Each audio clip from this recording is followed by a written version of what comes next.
될까? 별로 좀 다시다. 봐봐. 채점 아직 안 했어? 채점 마저 하고 그럼 정민이부터 보자.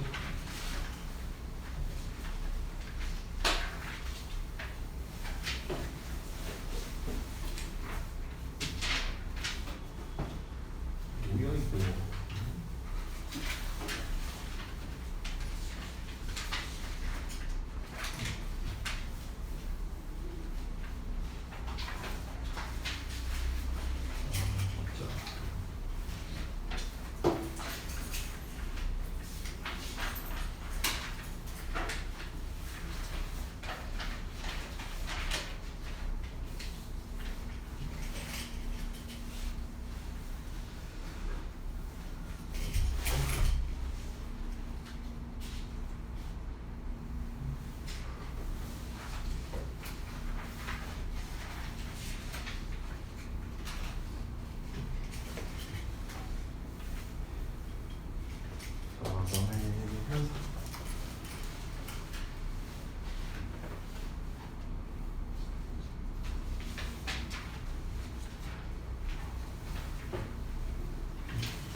산출방법 보기가 힘들다.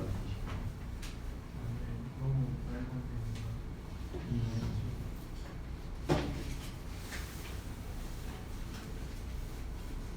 그다음에 다시 이런.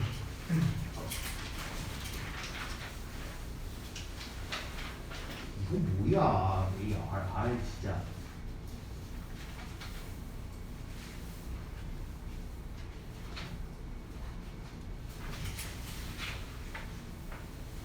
그다음에 다 했어?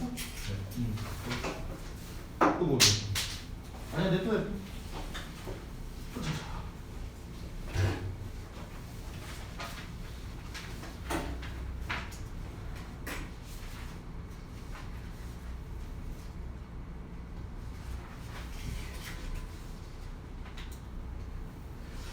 오케이, 잘들 봤습니다.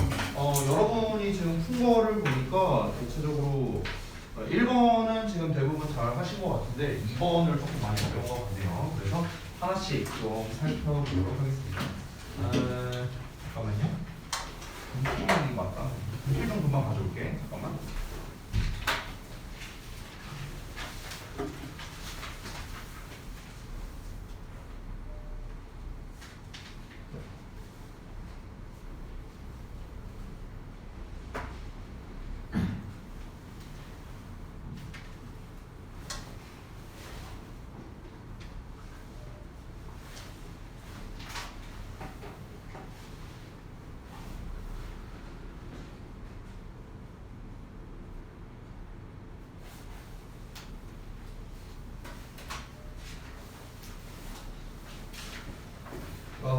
신났다. 1번. 자, 일단 첫 번째 문제가 우리 지난번에 봤었던 이제 8번 지문이었어요. 8번 지문. 그래서 8번 지문을 한번 볼까? 어디 있구나. 여기 보자. 여기 있네. 8번 지문이 어떤 내용이었는가? 꿈에 대한 내용이었네요. 전체적으로 보니까. 그래서 이제 그때 정확하게 말하면은 이제 꿈에 대한 내용이라기보다 이제 해몽에 좀 더 가까운 거였죠. 우리가 이제 꿈 해석, 즉 해몽에 있어서 조심해야 된다라고 했었고, 그리고 이어서 이제 사람이 이 꿈 자체가 그 사람의 성향을 반영한다기보다는 꿈을 해석하는 방식이 그 사람의 성향을 반영한다. 이런 내용이 전반적인 내용이었습니다. 자, 일단 여기 기준으로 벗이 나와 있으니까 앞뒤 내용이 중요하겠죠. 일단 앞에 나와 있는 내용, 우리는 전부 다 이제 이제 우리는 다 알고 있대. 뭔가 꿈에서 꿈이라는 것 자체가 우리의 일상적인 문제라던가 아니면은 이제 굉장히 모호하고 일관성이 없다거나 아니면은 불안 꿈이라거나 이런 것들이 이미 알고 있답니다. 하지만 블라블라 한다. 자, 요 내용이 바로 제가 방금 전에 말한 우리의 수면 중인 두뇌들 속의 영상들의 원천이 뭐가 되든지 간에 일단 꿈 해석에 있어서 조심해야 된다라는 내용이 바로 이 부분이었습니다. 자, 그래서 한글을 주어줬는데 사실 제가 조금 더 직역체로 바꿨어요. 근데 여러분이 의외로 많이 틀린 부분이 이 부분이더라고. 이 부분. 아까 전체적으로 보니까. 자, 일단은 우리의 수면 중인 두뇌들 속의 영상들의 원천이 무엇일 수 있는지 간에 무엇일 수 있다, 뭐뭐일 수 있다, 여기에 메이가 들어가야 될 거 아니야, 그렇지? 이 부분을 좀 많이 간과한 것 같습니다. 자, whatever가 이끄는 절은 명사절 또는 부사절 둘 다 되는데 여기서는 콤마 붙었으니까 부사절이라 생각하면 편해. 알겠지? 그래서 지금 구문 분석으로 따지면은 이 원천이 주어가 되는 거고 maybe가 동사고 이 비동사에 대한 보호를 이 whatever가 바로 하고 있다라고 보시면 되겠습니다. 그래서 우리의 잠자고 있는 두뇌들 속에 있는 이미지의 원천 됐죠? 그래서 원천이 주어가 된 거고요. 이게 무엇일 수 있든지 간에 우리는 뭐뭐 할 필요가 있다 라는 표현 나왔죠. 그래서 we need to 나왔고요. 자, 어떻답니까? 신중할 필요가 있다, 조심해야 된다. 여기서 이제 본문에 나와 있는 주어진 단어에서는 cautious가 있겠죠. 그래서 조심해야 된대요. 뭐에 대해서? 해석하는 것에 대해서 interpreting 나왔고요. 뭐를 해석하는 거다? 우리 자신의 꿈 또는 다른 누군가의 거슬려. 그래서 그대로 쓴 겁니다. on our own dreams or anyone else's. 뭐 이거는 제가 뭐 딱히 설명할 거는 없을 것 같아요. 요 구조를 쓰는 데 있어서 여러분이 원래 조심해야 할 포인트는 whatever를 이용한 영작과 그 다음에 전치사 뒤에 이제 동명사를 제대로 활용하는가, 사실 이런 거를 이제 보고 싶었던 거였는데 근데 이제 여러분께서 의외로 이제 예상치 못한 이 부분에서 이제 좀 많이 이제 틀렸었습니다. 네, 그래서 넘어가도록 하고요. 두 번째 볼게요. 요약문인데 여기는 이제 여러분께서 좀 전반적으로 많이 틀렸더라고요. 전체적인 내용이 뭐였냐면은 어떤 그림, 사진, 뭐 영상 이런 거에 대한 얘기였는데 한마디로 말하면 제가 시각 예술이다 이런 얘기를 했습니다. 그래서 이 시각 예술이라는 거에 원래 이제 1차적인 기능은 보통은 어떤 피사체를 보여주는 것이다 이렇게 생각할 수 있지만 실제로는 그 시각 예술을 만들어낸 사람의 어떤 의도성이 반영되어 있다는 게 이 글의 주된 내용이었죠. 자, 그래서 이제 내용을 보자면 이제 힌트 단어 나와 있고 조건을 좀 볼게요.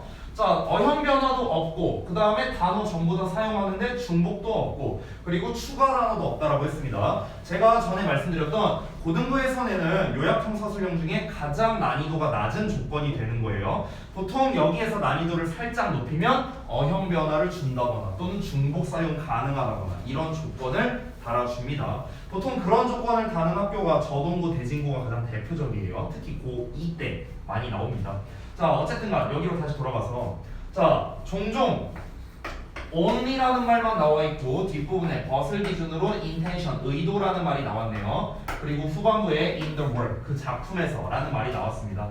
자, 여기에 나와 있는 이제 단어들과 우리가 방금 전에 생각한 요약문을 한번 결합을 좀 해보죠.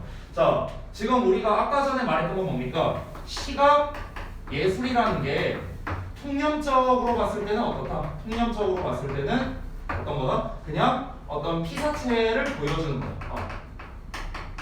피사체를 보여주는 것. 자, 여기서 말하는 시각 예술의 기능을 말하는 거예요. 지금 제가 얘기하는 건. 근데 이제 실제로는 어떻다? 실제로는 창작자의 의도가 반영된다는 거죠. 그렇죠? 이게 지금 우리가 생각한 내용이죠. 그러면 지금 여기에서 힌트로 우리가 얻을 수 있는 게 intention이란 말이 일단 나왔죠. 의도성. 그러면 창작자의 의도성이 반영된다라는 내용은 이 벗을 기준으로 뒷부분에다 쓰면 되겠네. 그럼 벗을 기준으로 앞부분은 아무래도 이 내용에 좀 가깝지 않을까요? 즉 피사체를 보여주는 것 이렇게 나올 수 있겠죠. 그래서 여기서 우리가 좀 단서를 얻을 수 있는 단어가 representing 이란 표현 나왔네요. 나타내다, 드러내다, 보여주다 이런 거죠. 자, 그럼 뭐를 보여주는 거야? 피사체를 보여주는 거니까 당연히 on object 들어갈 수 있겠습니다. 여기까지가 주어가 되는 거예요. 즉 피사체를 보여주는 것만이 여겨진대요. 우리 consider라는 표현 나오면은 항상 얘들아 오형식 구조를 좀 생각했으면 좋겠어. consider는 보통 오형식 구조에서 목적격 보호자리 뭘 쓰냐면은 그냥 형용사를 쓰거나 그냥 명사를 쓰거나 아니면 투부정사를 쓰거나 셋 중 하나야. 됐어? 그래서 얘를 뭐뭐 하게 여기거나 얘를 뭐뭐로 여기거나 얘가 뭐뭐 하는 것으로 여기거나 됐어? 이렇게 해석을 한다.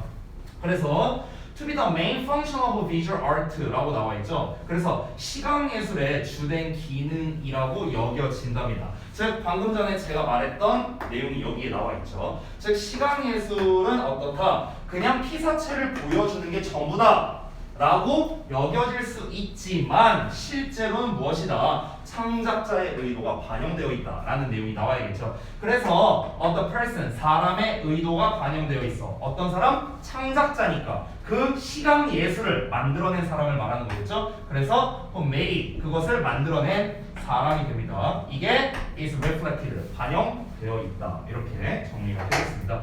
그래서 지금 제가 이제 좀 간결하게 문제를 풀었지만 여러분이 실제로 문제를 푸실 때는 이렇게 막 중복되는 단어 이런 것들을 처리하기가 아마 쉽지 않을 거예요. 단어도 되게 많았고요. 그래서 여러분 입장에서 하실 때는 항상 요약문을 할 때는 일단 한글 버전으로 먼저 좀 작성을 해봤으면 좋겠어. 아니면 생각을 해보거나. 그러고 난 다음에 여러분이 생각한 것과 여기에 나와 있는 힌트 단어를 결합해서 좀 배열하는 쪽으로 하면은 좋을 것 같습니다. 알겠죠?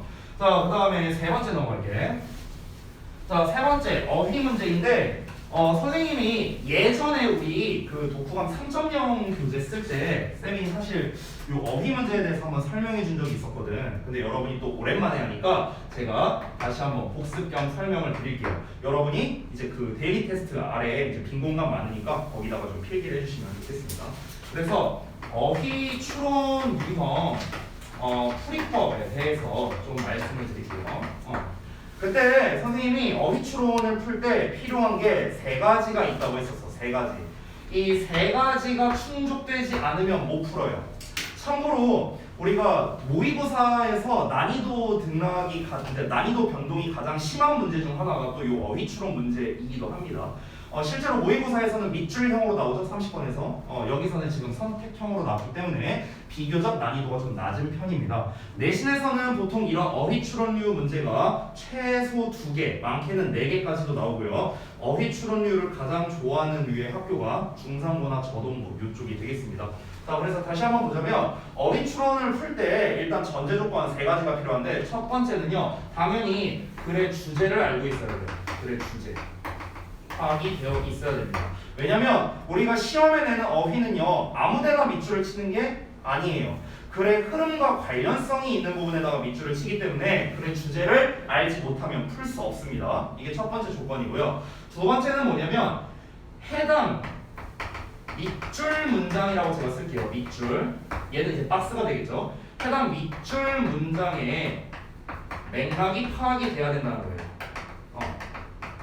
그러니까 지금 이 유형은요 주제나 제목을 물어보는 즉 대입항유 문제가 아니죠. 이 글의 흐름상 지금 이 단어가 맞냐라는 걸 물어보는 거잖아.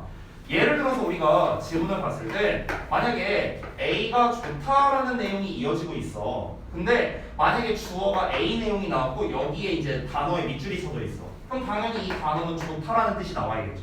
됐어요? 근데 만약에 A의 반대가 나왔어. A의 반대가 주제로 나오고 빈칸이 뚫려 있어. 밑줄이 쳐져 있어. 그럼 당연히 안 좋다란 말이 나와야겠지. 됐어요? 그러니까 이런 식으로 우리가 일단 A가 좋다라는 글의 주제가 파악이 됐으면은 지금 해당 문장에서는 A의 반대가 안 좋다는 건지 아니면 A가 좋다는 건지 이 내용을 파악해야만 정확하게 풀 수 있겠죠. 그래서 해당 문장의 해당 밑줄 문장의 맥락을 파악하는 게 중요하겠습니다. 보통 고등학교 1학년 2학기나 2학년 때 이런 걸로 낚시를 많이 합니다. 시험 문제에서요. 대표적인 게 이중부정을 활용한다거나 이런 식으로 좀 많이 문제를 내고요. 마지막 세 번째는 당연히 보기문에 어휘 의미를 파악하고 있어야겠죠. 그렇죠? 밑줄 친 5개나 아니면 지금 선택형으로 나와 있는 이 단어들의 뜻을 알아야만 풀 수 있겠죠. 근데 사실 3번 같은 경우는요. 고1 때까지는 우리가 사실 단어가 그렇게 어렵지 않기 때문에 사실 무난하게 풀 수 있고요. 실제로 고1 때 어휘 추론 문제 때문에 틀려오는 경우는 그렇게 많지 않았어요. 대부분 고1 학생들은요 어법이나 서술형에서 많이 틀려옵니다. 실제로 내신 시험을 보면요. 근데 고등학교 2학년 때는 조금 얘기가 다른 게 그때는 이제 어법의 비중도 좀 낮아지고요. 어휘의 비중, 어휘와 관련된 문제의 비중이 좀 올라가요. 고등학교 2학년 때는. 그러다 보니까 단어를 굉장히 막 어렵고 괴랄한 단어들을 막 넣기 시작합니다. 그래서 실제로 약간 오버하면 저도 모르는 단어들이 종종 나올 때가 있어요. 학교 시험에서 보면은. 근데 문제풀이와는 상관없는 게 이게 만약에 그 보기의 어휘 난이도가 높은 경우가 있습니다. 이런 경우에는 우리가 뭐 여러분이 알아서 풀겠지만 기본적으로 속어법으로 푼다라고 생각하면 될 것 같아요. 속어법으로. 아 얘는 확실히 아니고 얘도 확실히 아니고 이렇게 날리면서 속어법으로 풀게끔 보통 학교에서 세팅을 해주긴 합니다. 그렇죠? 그래서 이 세 가지가 모두 충족돼야만 어휘 추론 유형을 정확하게 풀 수 있다라는 게 특징이에요. 자 그러면 이제 10번 내용인데 우리가 지난번에 봤던 10번 내용이 정확하게 뭐였는가 내용을 좀 간략하게 두자면 환자가 직접 온라인상에서 건강 정보를 찾아보는 게 장점이 있다라는 내용이 초반에 나왔었는데 하지만 아무래도 이제 온라인에서 이제 의학 정보를 알아보는 것 자체가 좀 문제가 있을 수 있겠죠. 그때 말했던 문제점이 두 가지가 있는데 첫 번째는 뭐냐? 왜곡된 정보를 제시할 수 있다는 겁니다. 이게 첫 번째 문제였고 두 번째 문제는 뭐였냐면은 본인이 가지고 있는 선입견이 있어요. 그 선입견을 기반으로 우리가 이제 건강 정보를 검색하다 보니까 그 선입견에 해당하는 결과가 나올 수밖에 없거든요. 그러면은 이게 맞구나 이렇게 이제 생각을 할 수 있다는 거죠. 결국에 잘못된 건강 정보를 가지게 될 수 있다는 거죠. 이게 바로 문제점이었습니다. 따라서 이 글의 주제는요, 결국 건강 정보를 온라인상에서 찾는 게 좋은 점도 있지만 나쁜 점도 많다라는 게 글의 전체적인 내용이었죠. 자, 그래서 여러분 그 중간 부분에 여기 but이라고 나와 있는데 여기를 기점으로 해서 시점이 바뀐다고 생각하면 됩니다. 그러니까 이 but을 기준으로 앞부분은 온라인상에서 건강 정보를 찾는 게 좋다라는 내용이었고요. 뒷부분에서는 안 좋다라는 내용이었어. 됐어? 그러면 그걸 기반으로 우리가 답을 골라야 된다라고 생각하면 됩니다. 자, 근데 여기에서 또 힌트가 되는 게 while이라는 표현이 나왔거든요. 반면에라는 표현이 나왔어. 그러면 while을 기점으로 해서 어디까지냐? 여기까지가 한 덩어리죠. 그 다음 문장을 보면요, that research can be sound라고 나왔거든요. 여기서의 sound가 타당한이라는 뜻이었어요, 얘들아. 그럼 잘 봐봐. 때때로 그 조사는요 타당할 수도 있답니다. 그럼 타당할 수도 있다는 건 쉽게 말하면 좋다는 거죠. 그렇죠? 그러면 while에 있는 내용은 아무래도 안 좋은 얘기지 않을까요? 왜냐면 while이 반면이니까. 됐어요? 이렇게 간단하게 우리가 접근할 수 있겠죠. 즉 많은 의사들은요 뭔가 displeased 될 수도 있대요. 뭐 기분이 나쁠 수도 있고요. 아니면 만족할 수도 있답니다. 이건 나쁜 말이고 이건 좋은 말이죠. 뭐 할 때 그들이 제가 인터넷에서 이렇게 조사를 했어요. 이런 거 찾았어요. 라고 환자한테 들으면은 그러면 기분이 나쁠 수도 있다라는 안 좋은 말. 기분은 나쁠 수 있는데 근데 그게 타당할 수도 있다. 라는 말로 나오는 거니까 안 좋은 말, 좋은 말 이 순서로 나와야겠죠. 그래서 displeased가 정답이 된다. displeased가 이제 정답이 되는 가장 이제 큰 단서는 바로 while이라는 접속사가 되겠죠. 자, 그다음에 B번 내용. prejudice와 fact가 나왔는데 prejudice는 선입견이었고요. 그다음에 fact는 말 그대로 사실이죠. 그렇죠? 자, 그러면은 but을 기준으로 해서 뒷내용은 뭡니까? 온라인상에서 건강 정보를 찾는 게 위험할 수 있다. 즉 안 좋다라는 게 일단 전체적인 내용이에요. 자, 이런 경우에는 얘들아 주어를 좀 잘 보면 좋을 것 같은데 이 문장의 시작점이 people이라는 그냥 단순 주어입니다. 사람들은요 또 문제에 다다를 수 있는데요. 뭐 할 때냐면 정보를 찾을 때요. 온라인상에서.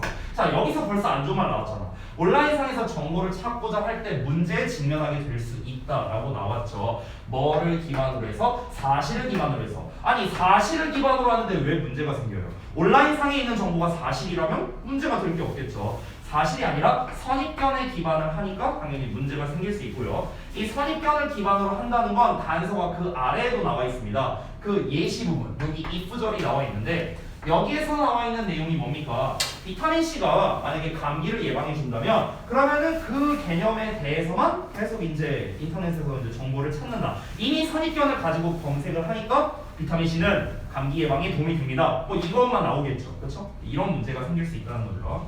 자, 그 다음에 마지막으로 C 계속 이어집니다. 아까도 말했다시피 지금 이 전체적인 내용 그 온라인상에서 건강 정보를 찾는 거에 위험성에 대한 이야기가 계속해서 이어집니다. 주어 부분을 좀 한번 찾아볼게요. 여기부터 문장이 시작인데 If delaying vaccines is your cup of tea 라고 나왔죠. 즉 백신을 딜레이하는 거라고 이제 나왔죠. 그러니까 백신을 지금 여기서부터 말하는 건 뭐냐면 그때 쌤이 말했다시피 어떤 선입견을 가진 상태에서 만약에 온라인상에서 이제 건강 정보를 검색할 때 생기게 될 수 있는 여러 문제점에 대한 예시들이 나오는 겁니다. 여기 if 절 나왔고 여기도 if 절 나왔고 여기도 if 절 나왔죠. 그렇죠? 전부 다 예시들이었습니다. 자, 어찌됐든간 그러한 상황에서 온라인에서의 그 원천은요 어떻다? 부족하다 또는 풍부하다 이렇게 되는 건데 온라인 정보는 풍부하다는 거예요. 왜 풍부하냐면요 여러분 아까 말했잖아 우리가 이미 어떤 선입견을 가지고 있어. 그 선입견을 가진 상태로 그거에 관련된 걸 검색을 해. 그러면 그 결과값은 나온다고. 나오니까 문제가 생기는 거잖아. 안 나오면 문제가 안 되겠죠. 예를 들어서 여기 뭐 비타민C 얘기 나왔으니까 그걸 갖고 예를 들어보자면 만약에 내가 알고 있는 선입견은 비타민C를 많이 섭취하면 감기가 안 걸린다요. 내가 이게 예를 들어서 알고 있는 선입견이라고 쳐볼게요. 근데 실제 의학 정보는 비타민C와 감기는 관련성이 없다라고 한번 쳐보자고요. 예를 들어서 실제로는요. 그럼 그렇다고 쳤을 때 나는 어떤 선입견을 가지고 있어? 비타민C 많이 먹으면 감기 안 걸려. 이걸 이미 갖고 있는 거야. 그럼 나는 검색을 뭐라고 하겠어? 감기 예방 띄고 비타민C 뭐 이런 식으로 검색을 하는 거야. 그러면 당연히 그에 대한 정보가 엄청나게 많이 나오겠죠. 뭐 비타민C 먹으면은 우리 제품 먹으면 뭐 감기 안 걸린다. 뭐 각종 광고부터 해갖고 엄청 많이 나올 거 아니야. 지식인에 있는 거 잘못된 왜곡된 정보부터 해갖고 그렇죠? 그러니까 당연히 그 온라인에서의 정보는 넘쳐날 수밖에 없겠죠. 그러니까 문제가 된다고. 정보가 없으면 문제가 안 되겠죠. 오히려 이해되셨나요? 그래서 abundant라는 답이 정답이 되겠습니다. 그래서 이제 방금 전에 말했다시피 요 세 가지를 기반으로 해서 간략하게 좀 보여드렸습니다. 자, 일단 데일리는 이 정도로 마무리를 하고요. 우리 오늘은 또 다음 내용을 또 진도를 나가도록 할게요. 그 지난번에 우리가 몇 번까지 했더라? 10번까지 했나? 11번까지 했나? 어디까지 했었죠, 여러분? 좀 알려주세요. 10번이었나? 11번이었나?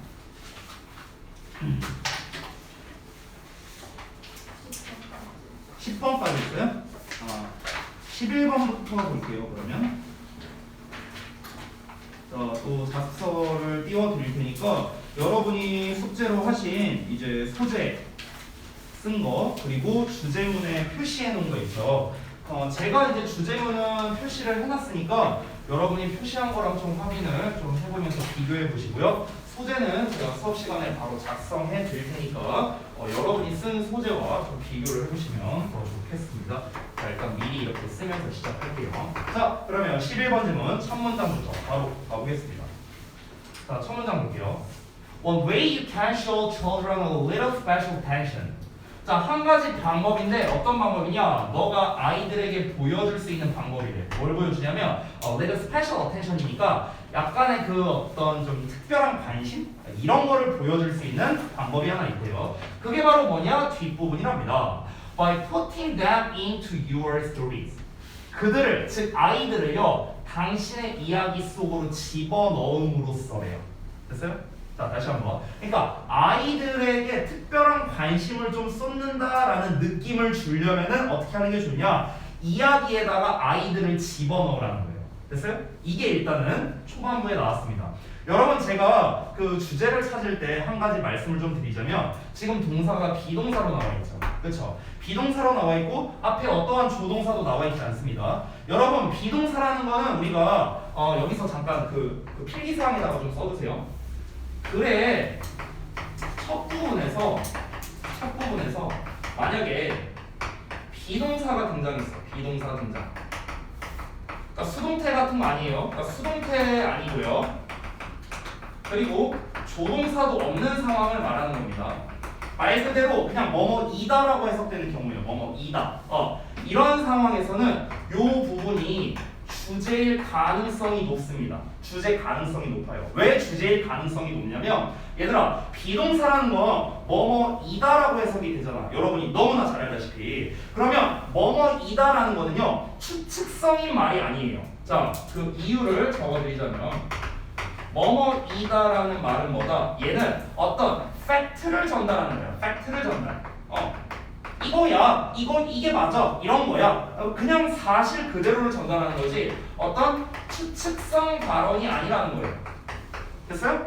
그러니까 이 글쓴이가 어떤 정말 100%의 확신을 가지고 무언가를 전달할 때만 단순 비동사를 써서 전달한다는 거죠. 만약에 이 사람이 확신이 없었다면은 추측성 발언이 되는 조동사를 활용하지 않을까? 그럴 수도 있어. 뭐 이런 말을 쓰겠죠. 근데 그런 게 아니야. 그냥 대놓고 비동사를 썼죠. 그럼 이게 맞아 라고 이야기를 하는 거잖아. 그렇죠? 그러니까 첫 문장에서부터 되게 어찌 보면은 강한 어조를 지금 내비치고 있다라고 보시면 됩니다. 우리가 예전에 요지나 주장류 문제를 풀 때 요지나 주장류를 풀 때 단서가 되는 게 뭐냐면 강한 어떤 그런 조동사, must나 should나 뭐 이런 것들이 있으면 보통 요지나 주장을 나타낸다. 뭐 이런 게 나오는데 사실 간접적으로 현재형 비동사도 그런 걸 나타낼 수 있다는 걸 좀 알아두시면 좋겠습니다. 다시 한번.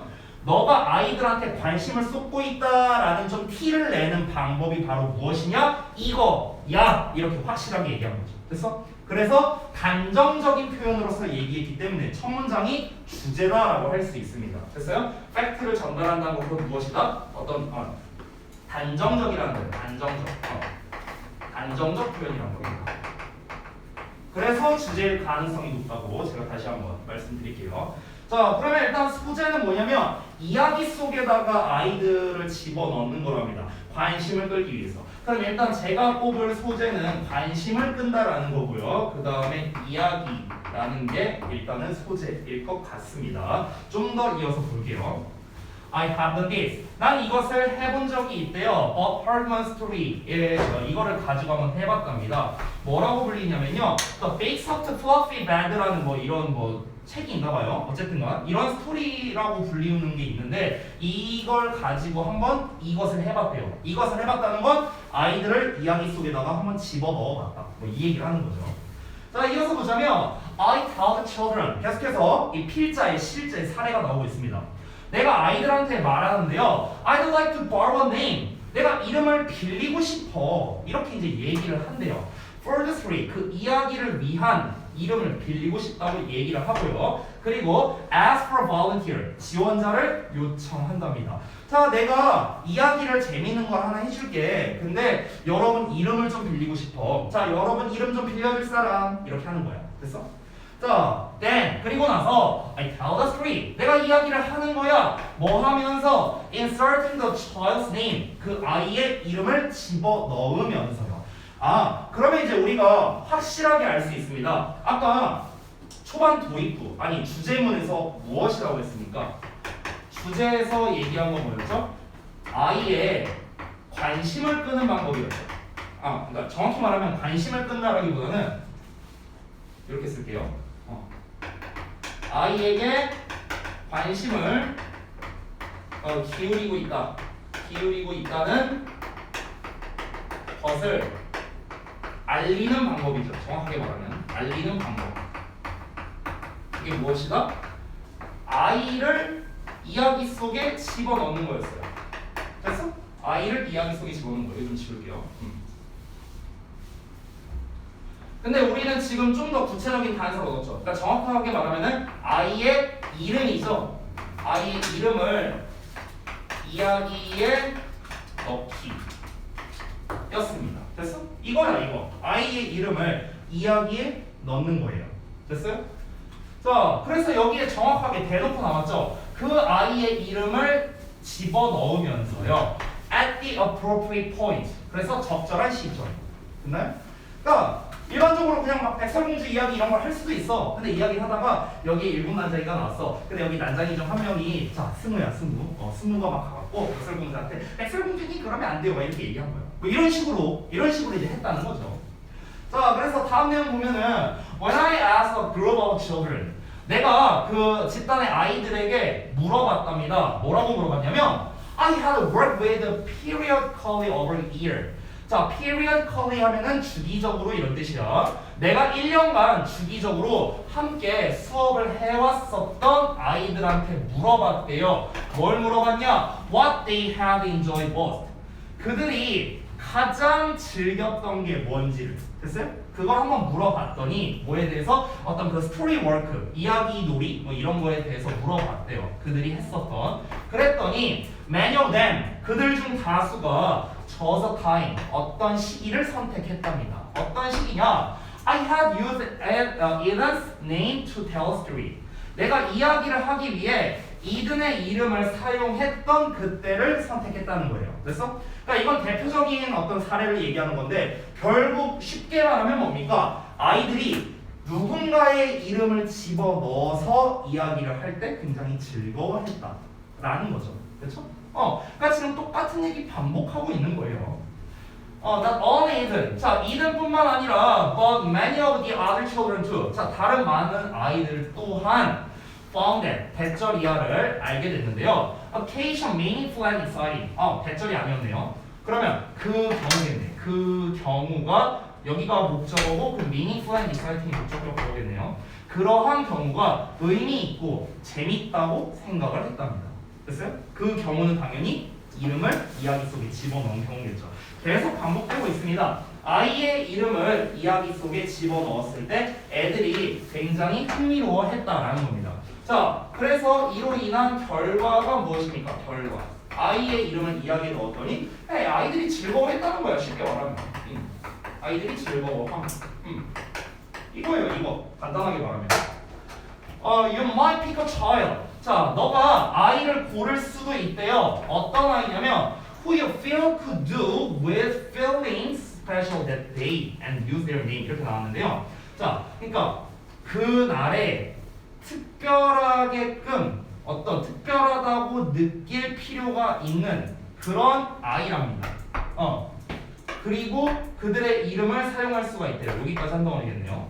자, 그러니까 너가 느끼기에 could do 할 수 있대요. 뭘 할 수 있다고 다시 한번 그 날에 특별하다고 느낄 필요가 있다고 생각하는 그런 아이랍니다. 그런 애를 하나 골라갖고 그들의 이름을 사용할 수 있다는 거죠. 여기는 유수와 PD 짝입니다. 그렇게요. 즉 무슨 말이냐면은 예를 들면 이런 거야. 이렇게 수업을 하는데 만약에 수빈이가 뭔가 소외된 것 같아. 뭔가 내가 봤을 때. 그러면은 이제 오늘은 저 아이가 뭔가 소외감을 좀 느낄 수 있으니까 오늘은 수민이의 이름을 써서 이야기를 해야겠다. 이렇게 내가 고를 수 있다고. 그 얘기하는 거야.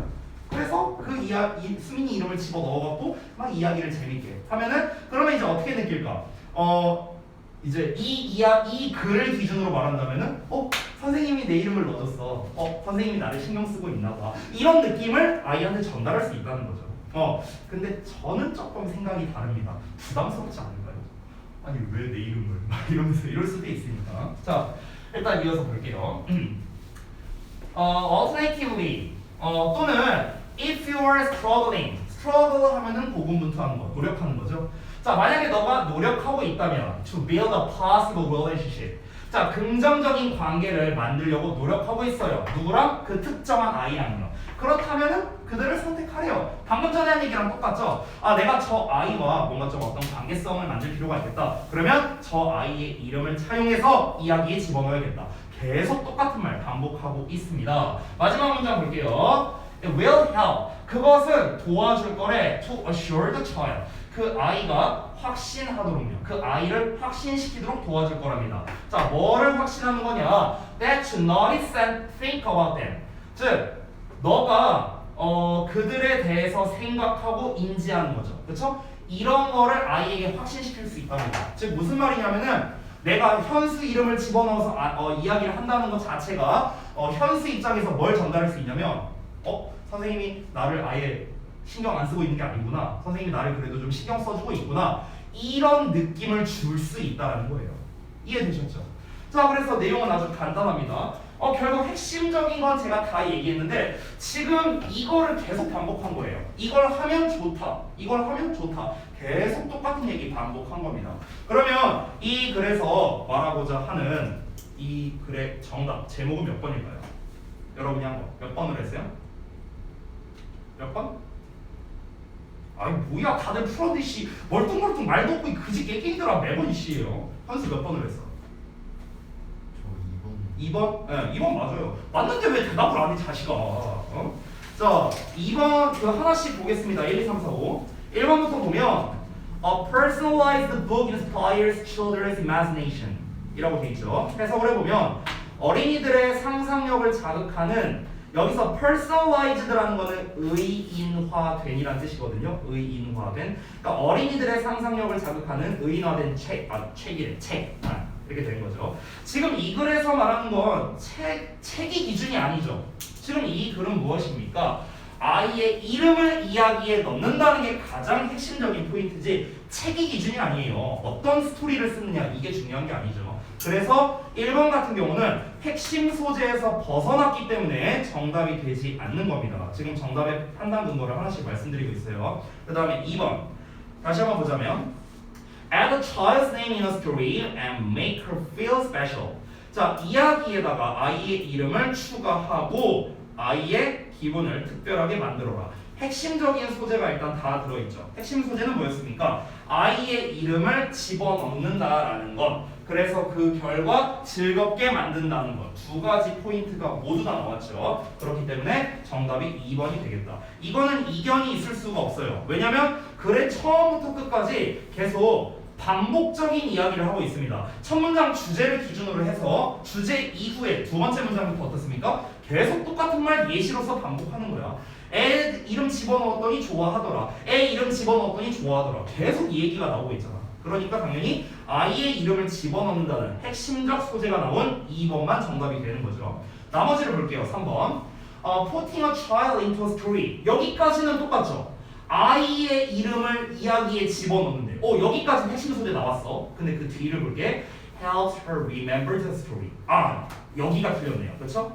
Remember the story. Remember가 틀렸죠. 그 이야기를 기억하게끔 도와준다. 이야기를 잘 기억하다고 지금 이걸 하는 게 아니잖아. 그렇죠? 그래서 소재는 동일해요. 핵심 소재는 집어넣었는데 핵심적인 내용. 이 이야기를 집어넣는 이유가 뭐였습니까? 이거잖아.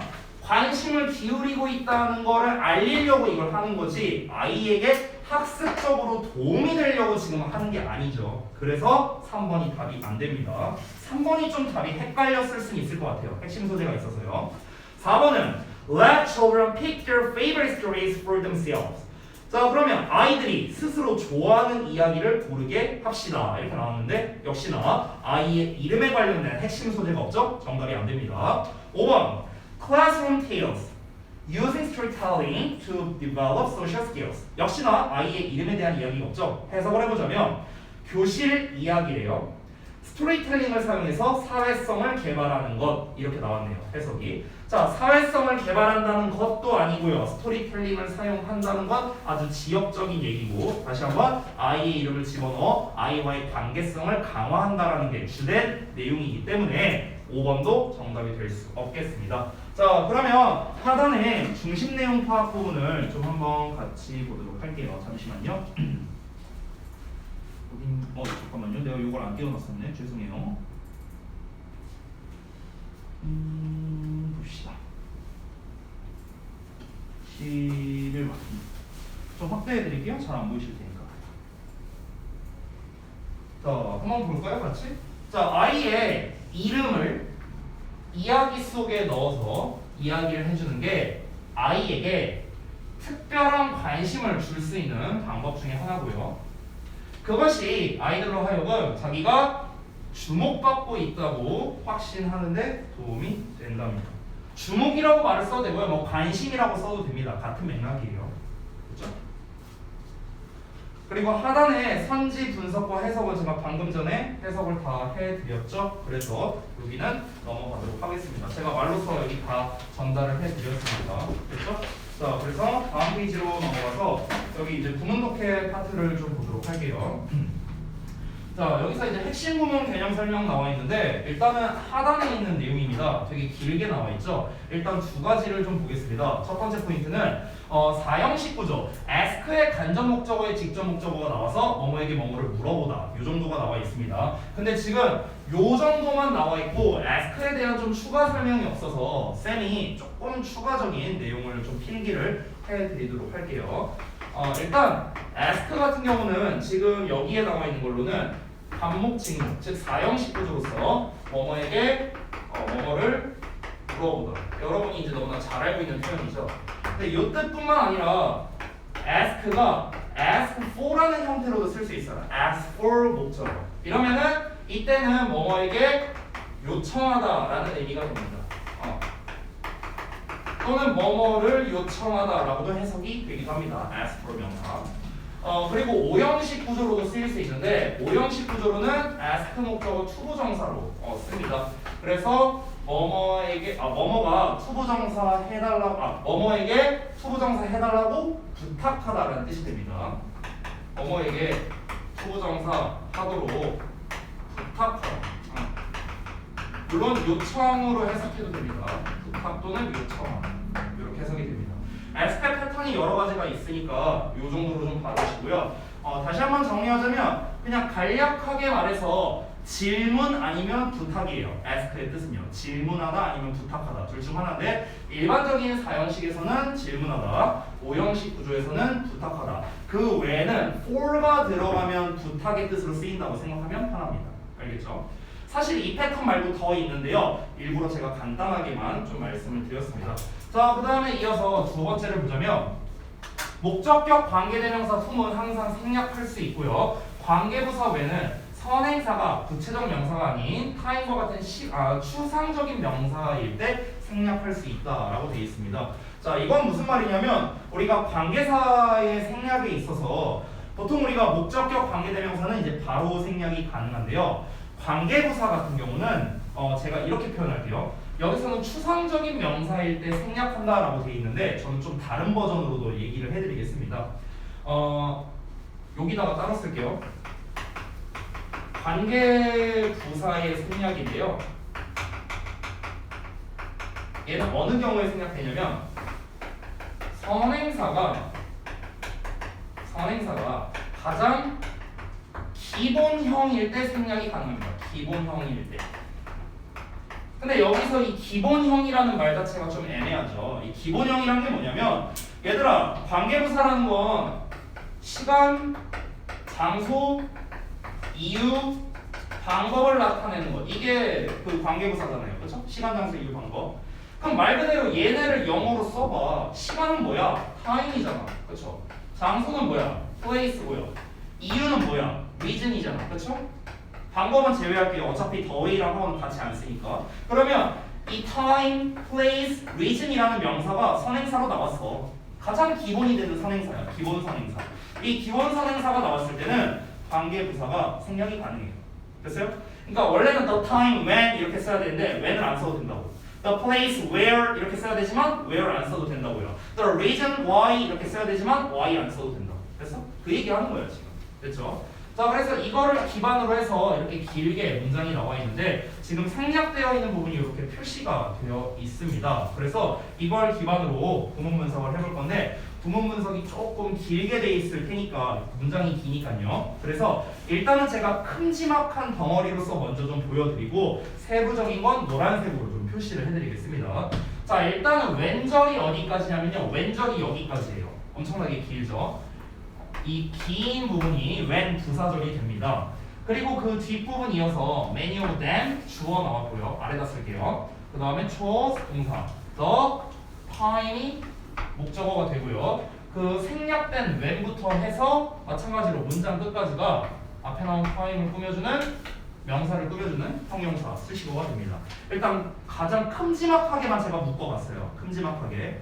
자, 그러면은 지금 이 덩어리가 너무나도 기니까 그냥 해석하라고 하면 조금 어려울 수도 있겠죠. 그래서 구문을 좀 상세하게 해드리자면 여기 주어 나왔고 동사 나왔고 group of children 목적어 나왔습니다. 자, 근데 여기에서의 목적어는 정확하게 뭐다? 간접 목적어예요. 간접 목적어. 이 덩어리가 어디까지냐? 여기까지입니다. 요 덩어리가 이렇게 꾸며주고요. 명사를 꾸며주니 형용사죠. 그 다음에 what 잘 나와 있죠 여기. What they had enjoyed most about the story work we had done 이렇게 나왔죠? 요 전체 덩어리가 직접 목적어가 되겠습니다. 됐죠? 자, 근데 문제는 뭐냐면 지금 노란색으로 괄호친 이 부분들도 만만치 않게 좀 길게 나와 있거든요. 그래서 이 부분도 좀 세부적으로 좀 잘라 볼게요. 자, 일단 요 안쪽을 보면은 I had worked 여기서 그냥 끊을게요. 주어 동사 표시는 생략하겠습니다. 여기는요. 더 번잡해질 것 같아서요. 그리고 with periodically over a year 요거는 뭐 제가 굳이 안 써도 될 것 같고 죄송해요. worked 말고 with에서 끊을게요. 죄송. 그리고 그 여기서 with에서 끄는 이유는 뭐냐면 with의 목적어가 없어서 그런 겁니다. 전치사의 목적어가 없어서 목적격 관계대명사 whom을 쓴 거예요.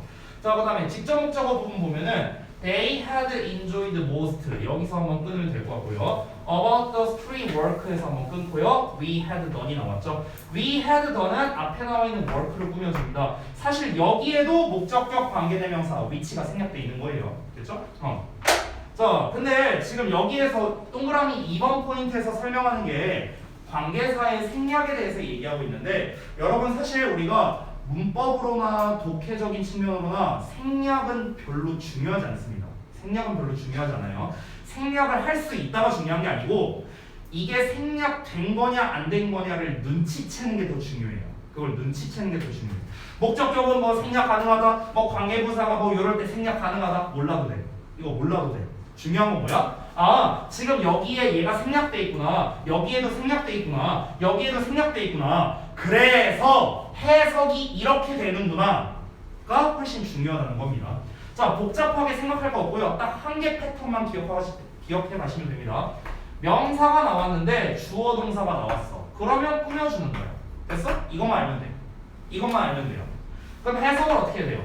주어가 동사하다가 아니라 주어가 동사하는 명사 이렇게 해석하면 되는 거야. 쉽죠? 쉽죠? 그래서 봐봐. 그거 붙여들어. 명사 나왔어? 주어 동사 나왔지. 됐어? 여기도 보면 명사 나왔어? 주어 동사 나왔죠. 명사 나왔어? 주어 동사 나왔다고. 됐어? 그럼 예를 들어 이런 거 보면은 시간 내가 사용했던. 됐어? 내가 사용했던 시간 이렇게 해석하면 되는 거야. 니은자 받침으로 끝나게 해석하면 된다라는 거. 어렵지 않죠? 자, 그래서 요 지문까지 한번 알아봤고요. 그 다음에 12번 지문을 좀 보도록 할게요.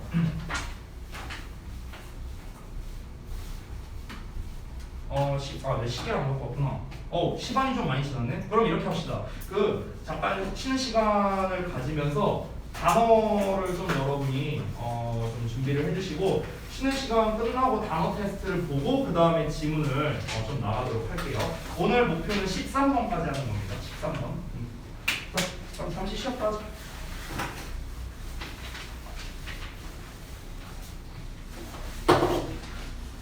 그리고 여러분께 한 가지 좀 질문하고 싶은 게 있는데 지금 우리가 잠깐만요.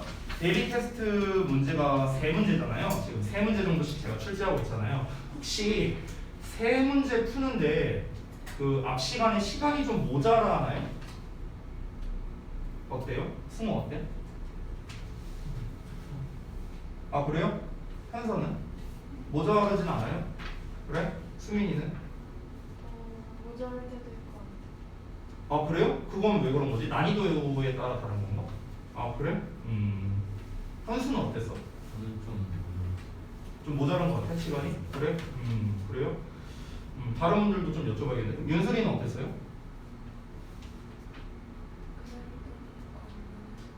그래? 반반? 정민이는? 정민이도 반반? 저기는? 윤영이는? 반반이에요? 뭐야 이거 뭐 치킨도 아니고 뭐 반반이야. 그러면 알겠습니다. 제가 한번 좀 분량 조절을 한번 해볼게요.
해주시죠. 자, 그러면 단어 시험을 좀 볼까요?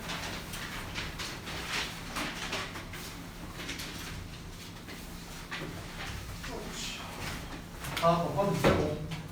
오늘도 똑같습니다. 커트라인 2개고요. 단어 50개입니다. 뜻 1개만 써도 정답 인정입니다. 품사는 맞게 써야 돼요. 많이 덮어 연서 뭐 하는 거야 다시가. 자 뒤로 좀.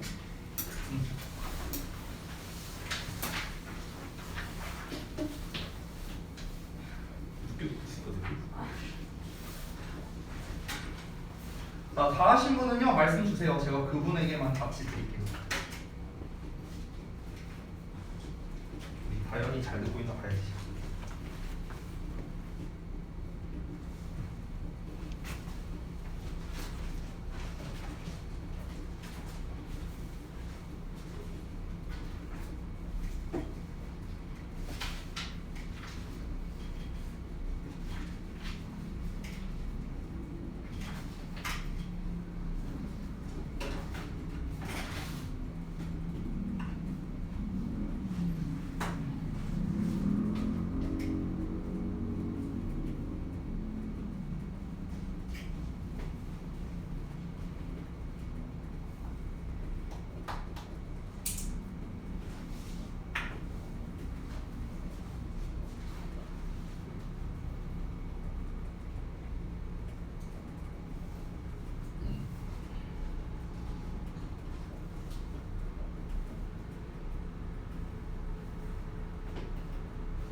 됐어?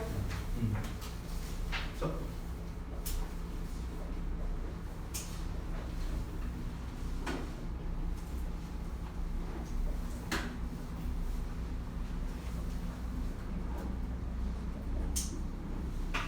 됐어?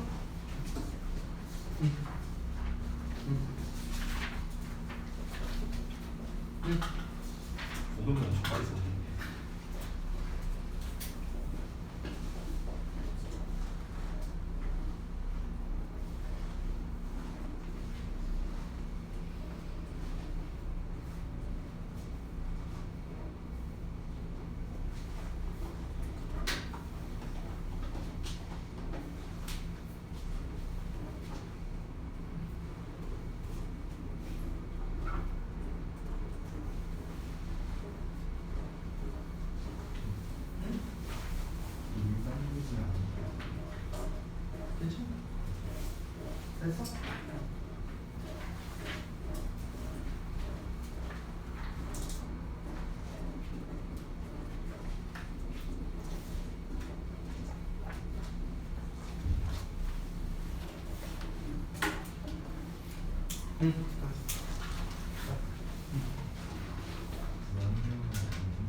그것도 괜찮아.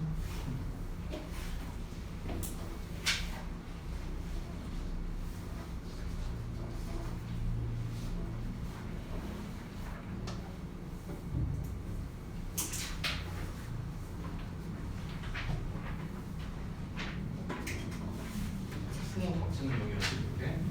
혹시 채점 다 하신 분은 이제 거기 왼쪽 상단에다가 그 자기 틀린 개수를 좀 써주시면은 제가 가서 확인 좀 할게요. 다 하신 분 있나요 채점? 당연히 틀렸죠.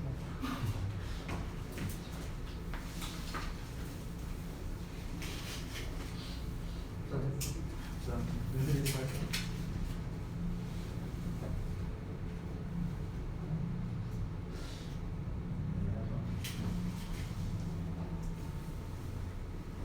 근데 그 정도는 맞게 해도 될 것 같아요. 저거는 맞게 해도 될 것 같아요.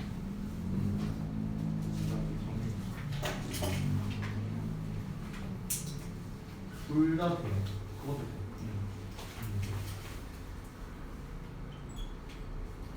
그다음에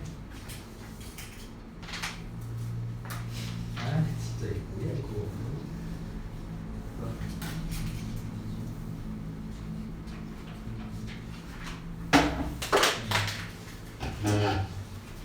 풍가 때문에 그렇구나. 바게트는 되고. 그다음에 산서부터 자.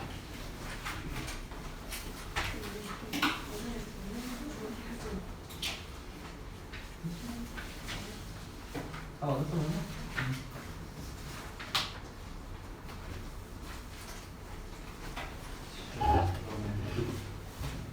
아유, 내 진짜 이 액세버리가 이 썩은 음식 이거. 자, 다 하신 분들은 그 다음 페이지 12번을 펴주시면 되겠고요. 그리고 단어장 단어들이 이제 다음 시간에 볼 단어입니다. 5에서 12번까지예요.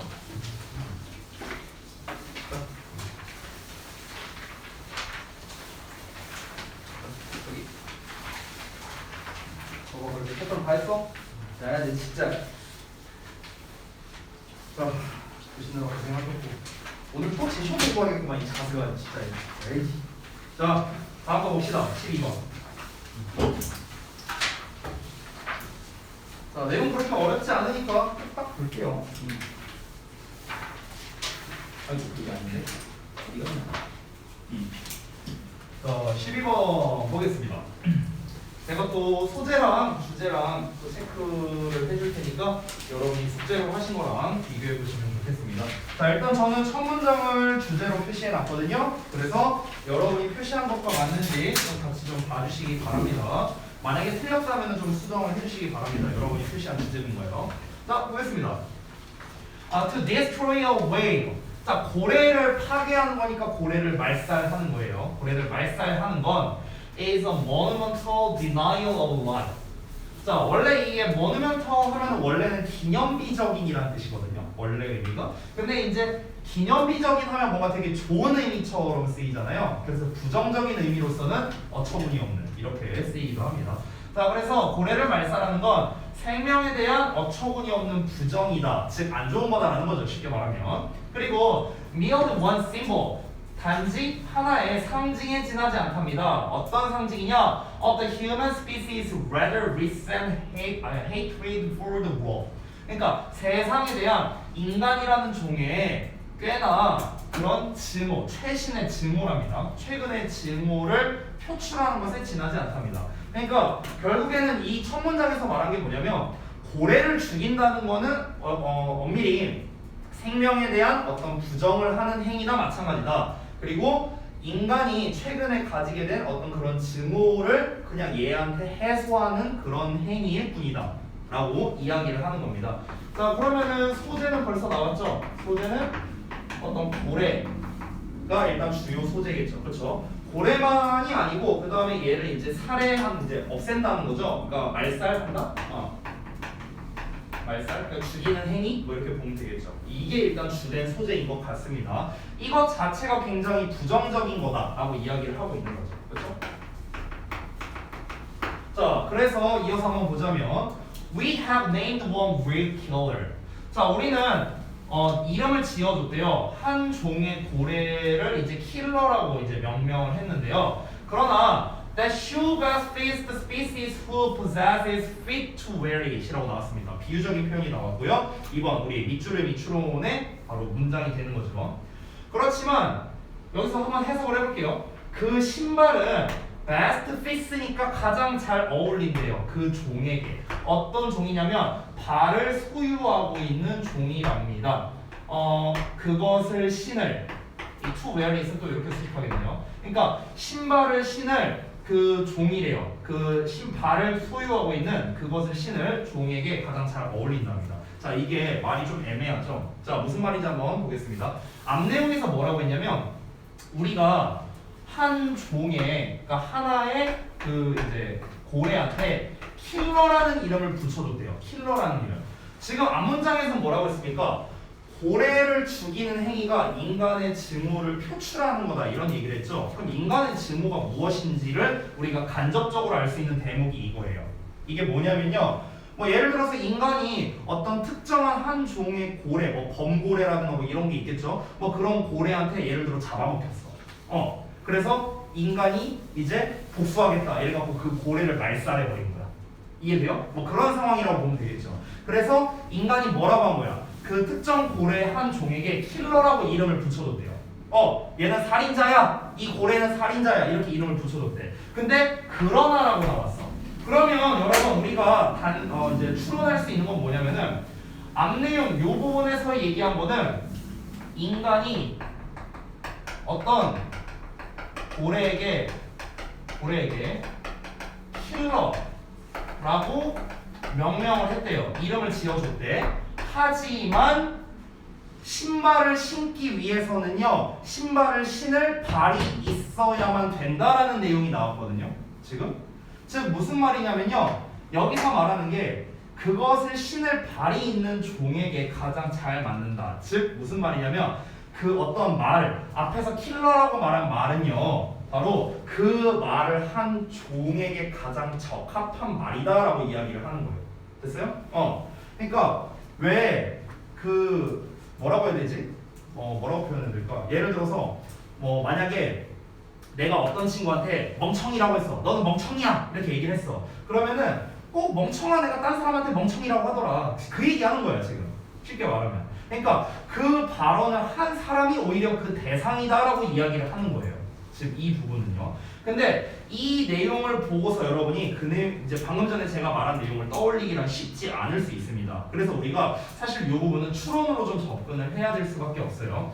일단 우리가 고래한테 킬러라고 이름을 지어줬지만 실제로는 반대다. 뭐 이런 내용으로 우리가 추론을 충분히 할 수 있겠죠. 덫이 나와 있으니까.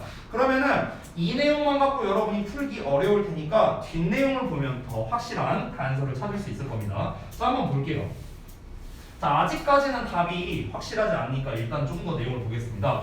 Whales are more appreciated. 자, appreciate이라는 단어가 굉장히 중요하죠. 여러분이 잘 알고 있는 감사하다라는 뜻도 있고, 감상하다라는 뜻도 있고, 이해하다라는 뜻도 있고요, 인정하다라는 뜻도 있습니다. 네 개가 다 많이 나오는데 여기에서는 인정의 뜻이 됩니다. 즉 고래는요 더 인정을 받는답니다. than ever. 그 어느 때보다도요. 그리고 고래를 보는 그런 것이 yield한대요. yield라는 거는요 여러분 produce랑 똑같아요. produce 만들어내다, 생산하다 이런 뜻이야. 그러면 고래 관광이 뭘 만들어내냐면 더 많은 이익을 만들어낸대요. 뭐보다? 죽이는 것보다, 죽이는 행위보다요. 됐어? 자, 그럼 갑자기 이 얘기를 왜 했는지 한번 보겠습니다. 아까 전에는 고래를 말살하는 게 부정적이다라고 이야기를 했어요. 이거는 그냥 인간이 증오를 표출하는 그런 화풀이야, 화풀이 그냥. 그냥 화풀이일 뿐이지 실제로는 인간이 그래서는 안 돼. 이러면서 이제 얘기를 하고 있는 거야. 이 필자는 인간이라는 종의 잔혹성을 지금 좀 얘기하고 싶은 것 같아요. 근데 앞에서 어떤 좀 애매한 비유적인 말을 하고 그 다음에 뭐라고 했냐면 갑자기 고래가 인정받고 있다라고 했습니다. 인정받고 있대요. 즉 무슨 말이냐면은 여기 지금 설명 부분에서 고래가 인정받는다? 라는 말이 있잖아. 이게 무슨 말이냐면요. 즉 인간이 고래의 가치를 깨달았다라고 볼 수 있는 거예요. 깨달음. 그래서 그러니까 고래의 가치를 깨달았다는 건 곧 무슨 말이냐면요. 고래를 말살하지 않기로 했다라는 거야. 고래를 말살하지 않기로 했다고. 그래서 근데 그 대신에 뭘 하는 거냐? 그 대신에 무엇을 하느냐? 바로 고래 관광을 한다는 거죠. 그래서 왜? 더 이익이 되니까. 여기서 말하는 이익이라는 건 아무래도 금전적인 이익 아닐까요? 그래서 그러니까 앞 내용에서 뭐라고 했냐면은 고래를 이제 막 사냥하고 이렇게 했던 이유가 이익적인 측면일 수도 있지만 사실 본문에서는 화풀이로 그냥 애들을 죽였다 이런 내용이 나와 있었어요. 근데 이제는 아니래요. 이제는 어떻다? 그 어느 때보다도 인정을 받고 있답니다. 고래들이 인정을 받고 있다. 누구한테? 인간들한테 인정을 받고 있다고. 그래서 어떻게 하고 있다? 고래 관광이 고래를 죽이는 것보다 더 큰 이득을 만들어낸대요. 그러니까 안 죽인다고. 이제 고래는 이제는 안 죽인대. 옛날엔 그랬었는데 이제 안 죽인대. 대신에 고래를 관광하는 게 금전적인 더 이익이 있나 보죠. 일단 이어서 볼게요. In that appeal to our self-centeredness lies their best hope. 자, 이 문장은요. 여기가 주어입니다. lies가 동사예요. 도치된 거고요. 앞에 부사 구가 나왔기 때문에 도치가 일어난 겁니다. 해석을 해보자면요. 직역으로 한번 해볼게요. 어필은 호소하는 건데 그러한 호소래요. 뭐에 대한 호소냐? 우리의 자기 중심성이래요.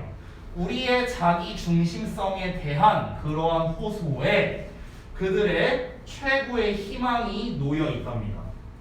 직역했거든요. 말이 어렵죠. 뭔 말인지 좀 해설을 해드릴게요. 그러니까 이게 무슨 말이냐면요. 앞에서 말했다시피 고래를 죽이는 것보다 고래를 관광하는 게 더 인간에게 이득이 된다며요. 앞에서 얘기를 했잖아. 즉, 그 이득이 된다는 건 당연히 인간한테 이익이 된다는 거겠죠. 고래한테 이익이 되는 게 아니라 인간한테 이익이 된다는 거야. 그러면 결국에는 이러한 속성 자체가 뭐야? 자기중심적인 거 아니에요? 지밖에 모르는 거잖아. 인간이 우리한테 이익 되니까 죽이지 말자. 고래가 뭔가 좀 이렇게 우리가 얘네들을 가엽게 여겨서 죽이지 말자. 이게 아니잖아. 그냥 얘네 살려두고 우리가 배 타고 이제 손님들이랑 같이 나와서 고래 구경하고 이게 더 우리한테 더 돈적으로 이익이 되네? 그래서 살려두는 거지. 어떤 가여워하는 마음 때문에 살려두는 게 아니죠. 즉, 근데 이게 여기서 웃긴 게 뭐냐? 어찌 됐든 간 고래 입장에서 생각해보자고. 고래 입장에서는 어쨌든 간 살아남았잖아. 그렇죠? 인간이 죽이지 않았잖아. 이제 인간의 어떤 욕심 때문에 인간이 고래를 죽이지 않은 거지만 어쨌든 간 고래들은 살아남았죠. 그렇죠? 즉 여기에서 그들의 최고의 희망이 남아있다는 건 뭐냐면 여기서 말하는 그들은 고래를 말하는 거고요. 고래의 희망이 있다는 거는 죽임당하지 않을 희망이 있다는 겁니다. 왜? 이게 이익이니까. 우리를 살려두는 게 저들에게 이익이 되는구나. 그럼 우리는 더 이상 인간들에게 살해를 당하지 않겠네? 그래서 희망이라는 표현을 쓴 거예요. 이해되세요? 오케이? 다음 내용 넘어간다. 자, 근데 여기서 또 다른 문제점이 나옵니다. but이 또 나왔어요. 자, 보세요. but even if 비록 뭐 할지라도 all of us 우리 모두가 gain 얻을지라도요. emotional and intellectual maturity. maturity 하면은요 성숙한 걸 말하는 거거든요. 성숙. 그러면은 정서적으로 그리고 지적인 성숙을 얻는다 할지라고요. To finally divest ourselves from harming them. 이렇게 나왔네요. 즉 그들에게 해를 가하는 것으로부터 여기서 divest는 벗어나는 거예요. 즉 우리 자신을 벗어나게 할 그런 정서적, 지적 성숙에 도달하게 된다 하더라도 우리는 여전히 lose them, 그들을 잃게 될지도 모른답니다. In an ocean of plastics, chemicals, fishing tangles, spinning propellers, speeding holes and noise. 이런 이유로요. 자, 여기에 나와 있는 건 다 구체적인 예시인데요. 쉽게 그냥 설명하고 넘어가겠습니다. 그러니까 무슨 말이냐면요. 예를 들어서 만약에 여기에서 그들, 즉 고래들을 해를 끼치는 것으로부터 벗어나게 했어. 즉 살해를 안 한다고요. 쉽게 말하면 고래를 안 죽여. 마침내 안 죽이게 됐어. 근데 그 안 죽이게 된 게 뭐 어찌됐든간 우리가 뭐 성숙하게 돼서 그런 성숙함을 얻어서 아 고래를 죽이면 안 되겠구나 이런다고 한번 쳐보자고. 그런다 할지라도 물론 그건 아니죠. 지금 고래를 안 죽이는 이유는 우리가 성숙함을 얻어서 그런 거야? 아니에요. 이익 때문에 그런 거야. 이익 때문에. 근데 만약에 혹여라도 진짜 우리가 고래를 죽이지 않는 행위가 우리가 지적으로 정서적으로 성숙해져서 그렇다고 한번 쳐보자고. 그렇게 쳐도 우리는 여전히 그들을 잃을 수 있다고. 즉 고래를 잃을 수도 있다는 거야. 왜? 우리가 직접 죽이는 것도 아닌데. 왜 그러냐면 이런 이유들 때문에. 뭐 대양에 있는 뭐 플라스틱이라든가 화학물질이라든가 그 다음에 엉킨 그물 뭐 이런 거라든가 아니면은 막 회전하고 있는 프로펠러라든가 뭔가 질주하고 있는 선체라든가 소음이라든가 이런 여러 가지 이유 때문에 고래를 간접적으로 우리가 또 죽이고 있다는 거죠. 됐어요? 이런 얘기를 하는 겁니다. 자, 그러니까 결국 이 글에서 초반부에 했던 얘기를 기준으로 한번 볼게요. 자, 소재를 기준으로 해서 이제 글의 전개를 한번 구성을 해보도록 하겠습니다. 일단은 글이 일단 큰 틀로 보면은 고래에게 해를 끼친다는 거예요. 인간이. 됐어요? 일단 핵심적인 건 봅니다. 인간이 고래에게 해를 끼친다요. 그래서 제가 핵심 내용이라고 쓰겠습니다. 핵심 내용은 무엇입니까? 인간은 고래에게 해를 끼친다요. 이거야 이거. 일단 이게 핵심 내용이야. 근데 처음에 나왔던 해를 끼친다의 내용은 뭐였냐면요. 인간이 직접적으로 해를 끼치는 거죠. 좀 다르게 쓸게요. 직접적인 해라고 쓰겠습니다. 자, 직접적인 해는 무엇입니까? 고래를 잡아 죽이는 거죠. 됐어요? 고래 말살입니다. 이거였죠. 이게 직접적인 해였어요. 근데 그 이후로 인식에 대한 변화가 있었죠. 사람들이. 그러니까 인식 변화라기보다 정확히 말하면 사람들이 자기에게 이익이 되는 걸 깨닫게 된 거죠. 그래서 자기 이익을 위해 고래를 살려주었다라는 거였습니다. 그래서 자기 이익을 위해 이건 2번으로 안 쓸게요. 죄송. 자기 이익을 위해 고래를 살려준 거죠. 살려줬어. 그랬더니 직접적인 해를 끼친 건 아니지만 이제 반대로 간접적인 해가 나온 겁니다. 간접적인 해. 간접적인 해가 무엇입니까? 바로 이런 거죠. 여기에 나와 있는 거. 그렇죠? 바로 나와 있는 뭐 플라스틱이나 화학 제품이나 뭐 이런 것들 나온 거죠. 그래서 직접적으로 죽이는 것은 아니지만 어떤 인간의 활동으로 인해서 간접적인 영향을 주고 있는 거죠. 그렇죠? 그래서 정리하자면 인간의 활동으로 인해 간접적 피해를 주는 거죠. 간접적 피해를 줍니다. 이렇게 정리할 수 있죠. 그 간접적 피해에 대한 예시가 무엇입니까? 얘네들이죠. 됐나요? 그러니까 결국에는 인간이 직접적으로 고래를 말살하지 않다 하더라도 고래는 계속해서 개체수가 줄어들고 있다. 이걸 말하고 싶은 거 아닐까요? 그러니까 결국에는 직접적이든 간접적이든 핵심은 뭐예요? 인간은 고래에게 해를 끼치고 있다는 거예요. 됐어? 이게 이제 핵심적인 내용인 거죠. 자, 이어서 한번 내용 보겠습니다. 다음 보시면 all whales know. 자, 모든 고래들은 지금요 have trouble 나와 있죠. 문제를 겪고 있답니다. 자, have trouble ing 하면은 ing 하는데 문제를 겪다죠. 뭐 하는 데 있어서 competing with the aquatic primates라고 나와 있죠. 그러니까 수생의 영장류와 경쟁을 한답니다. 수생의 영장류, 즉 바닷속에 있는 영장류니까 쉽게 말하면 인간이라고 그냥 생각하면 돼요. 바닷속에 있는 그런 인간과 경쟁을 한대. 뭐에 대해서? 바다의 물고기를 위해서요. 됐어? 그러니까 먹잇감 경쟁을 한다는 거야. 그 고래가 이런 물고기를 잡아먹고 사는데 인간이 걔를 잡아. 그래서 인간이 그걸 잡아갖고 이제 지들이 먹어. 그럼 고래가 잡아먹을 먹이가 없잖아. 줄어들잖아. 그러면은 굶어 죽는 거죠. 고래들은요. 쉽게 말해서. 그렇죠? 그럼 이것도 뭡니까? 역시나 간접적인 피해 아닐까요? 인간의 어획 활동으로 인해서 간접적 피해를 준 거잖아. 맞죠? 이것도 역시나 예시가 되는 거죠. 자, 그래서 마지막 문장 더비격급 핵심적인 부분이죠. 나왔습니다. The more humans fill the role. 자, 인간이 세상을 더 많이 채울수록 the more we empty, 우리는 그것을 더 많이 비운답니다. 여기서 이시 가리키는 건 the world이에요. the world. 세상을 말하는 겁니다. 이게 무슨 말일까? 인간이 세상을 더 많이 채운다는 건 인간의 개체수가 늘어난다는 거겠죠. 인간의 개체수가 늘어날수록 이 세상에, 그러면 우리는 이 세상을 없애버린다는 거예요. 비운다는 거예요. 됐어요? 즉, 더 직접적으로 말하면 인간이 늘어나면서 인간은 각종 여러 활동을 합니다. 그 활동으로 인해서 생태계에 있는 여러 동식물이 피해를 본다는 거죠. 피해를 봄으로써 걔네들은 멸종하게 되니까 세상이 비워진다라고 표현을 하는 거예요. 되셨나요? 그래서 함축 의미 추론으로 만약 낸다면 여기도 사실은 출제할 수 있어요. 여기도 비유적으로 표현했으니까요. 자, 그러면은 그래 전체적인 내용은 읽었는데요. 그럼 우리 아까 문제 부분에 해당하는 걸로 다시 돌아가도록 하겠습니다. 아까 이 부분이었는데요. 자, 앞뒤 문장을 다시 한번 볼게요. 앞 문장에서는 뭐라고 했습니까? 여기 앞 문장. 자, 고래를 말살하는 건 뭐다? 완전 잘못된 일이다 라고 했습니다. 그저 인간이 화풀이하는 것뿐이다. 우리는 고래한테 킬러라고 이름을 지어줬지만 실은 그건 말도 안 되는 일이다. 오히려 우리가 고래한테 엄청나게 해를 여러 가지로 끼치고 있으니까. 됐어? 심플하죠? 그러면은 이 밑줄의 의미는 뭐가 돼야 됩니까? 오히려 인간이 고래에게 해를 끼친다. 뭐 이런 내용이 나와야겠네요. 됐어? 그에 관련된 녀석이 정답이 되겠습니다. 그러면 정답이 몇 번일까요? 몇 번으로 했어요? 승우 몇 번으로 했어?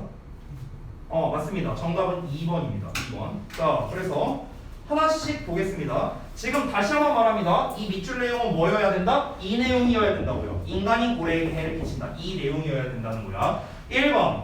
Whales are the top predators in the ocean. 고래는 바다의 최상위 포식자이다. 전혀 상관없는 얘기죠. 지금 여기에서 말하고자 하는 건 뭡니까? 인간이 고래에게 해를 끼친다는 내용이 나와야 돼요. 그래서 아니고요. 2번. Humans kill whales, not the other way around.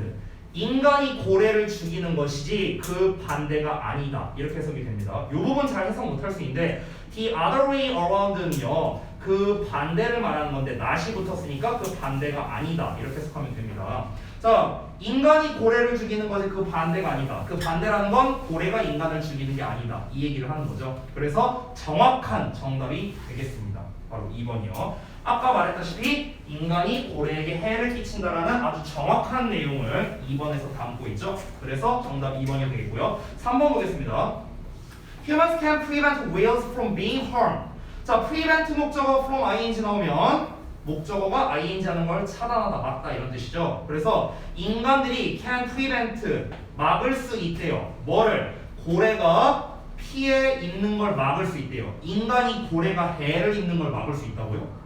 아니죠. 지금 인간은 자기 이익만을 위해서 이 고래에게 엄청난 피해를 주고 있는데 인간이 무슨 고래가 해를 입는 걸 막을 수 있습니까? 정반대 내용이죠. 그래서 3번은 답이 아닙니다. 반대 내용이에요. 반대 내용. 4번. Whales have evolved to survive harsh conditions. 고래는 거친 환경에서 살아남을 수 있도록 진화해 왔다라는 건데 전혀 상관없는 내용이죠. 진화 얘기가 나온 게 아니니까요. 그 다음에 5번. As a species, 하나의 종으로서 humans are, 자, 인간은 like all other life forms, 다른 모든 생명체와 비슷하다. 이렇게 얘기했네요. 하나의 종으로서 인간은 다른 모든 생명체와 비슷하다. 이게 뭐 인간이 다른 뭐 종과 비슷하다, 다르다 뭐 이 얘기하는 게 아니죠. 역시나 소재사에 벗어난 이야기입니다. 그나마 소재와 관련성이 있는 거는 3번 정도가 될 텐데 3번은 반대 내용이기 때문에 2번이 적합한 답이 되겠습니다. 자, 그래서 중심 내용 파악과 구문 독해 부분을 같이 좀 보자면요. 자, 중심 내용 파악 간단합니다. 킬러라는 이름을 인간이 한 종의 고래에게 부여했지만 사실 킬러는 인간이죠. 그렇죠? 이게 바로 중점적인 내용이 되겠습니다. 그렇죠? 자, 다 되셨으면은 그 다음 페이지로 넘어가서 구문 독해를 좀 보도록 할게요. 봅시다. 주제는 요약문에서 나오는 건데 너무 중요한 겁니다. 더비교급 더비급에 대한 건데요. 출제율 거의 99%라고 보시면 됩니다. 특히 고1 때요. 서술형으로 굉장히 잘 나옵니다. 제가 맡아서 했었던 주역고에서도 나왔었고요. 타학교에서도 거의 빼놓지 않고 정말 단골로 나오는 게 바로 요 더비교급이라는 이 구조가 되겠습니다. 일단 기본적인 해석은 뭐뭐 하면 할수록 더 뭐뭐 하다라는 거잖아요. 해석 자체는 뭐 여러분이 다 알고 있을 거라 생각하는데 우리가 이제 구조적으로 보면 앞에 나와 있는 더비교급 주어 동사는 원인을 가리키고요. 뒤에 나와 있는 더비교급 주어 동사는 결과를 나타낸다라고 보면 됩니다. 이렇게 하면 할수록 뒷내용이라는 결과가 나오게 된다. 이런 표현이 되는 겁니다. 그래서 실제로 주제나 요약을 말할 때 이 더비주동 구조를 굉장히 많이 사용한다는 거 요거를 좀 알아두시고요. 자, 그래서 아래 있는 걸 바로 보자면 더비교급의 특징은 뭐냐면요. 이 더의 비교급을 항상 문장 앞에다가 써주기 때문에 뒷부분 구문 분석을 먼저 하시면 돼요. 이렇게 뒷부분을. 그러면 전부 다 삼형식의 완전한 문장이 나왔으니까 앞에 나와 있는 애들은 전부 다 우리가 부사로서 이렇게 처리를 하면 돼요. 부사로서. 우리가 more라는 거는 더 많은이라고도 해석하지만 더 많이라고도 해석하거든요. 그래서 인간이 세상을 더 많이 채울수록 우리는 세상을 더 많이 비운다. 됐어? 이렇게 더 많이라는 버전으로 해석을 했습니다.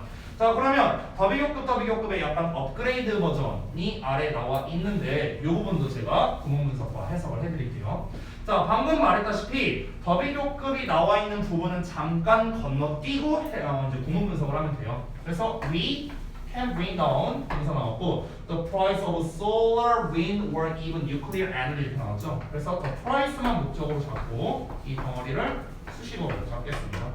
자, 더비교급 잠깐 건너뛰고요. 얘는 공간이 부족해서 제가 아래다 쓸게요. We can alleviate energy poverty 여기까지 목적어.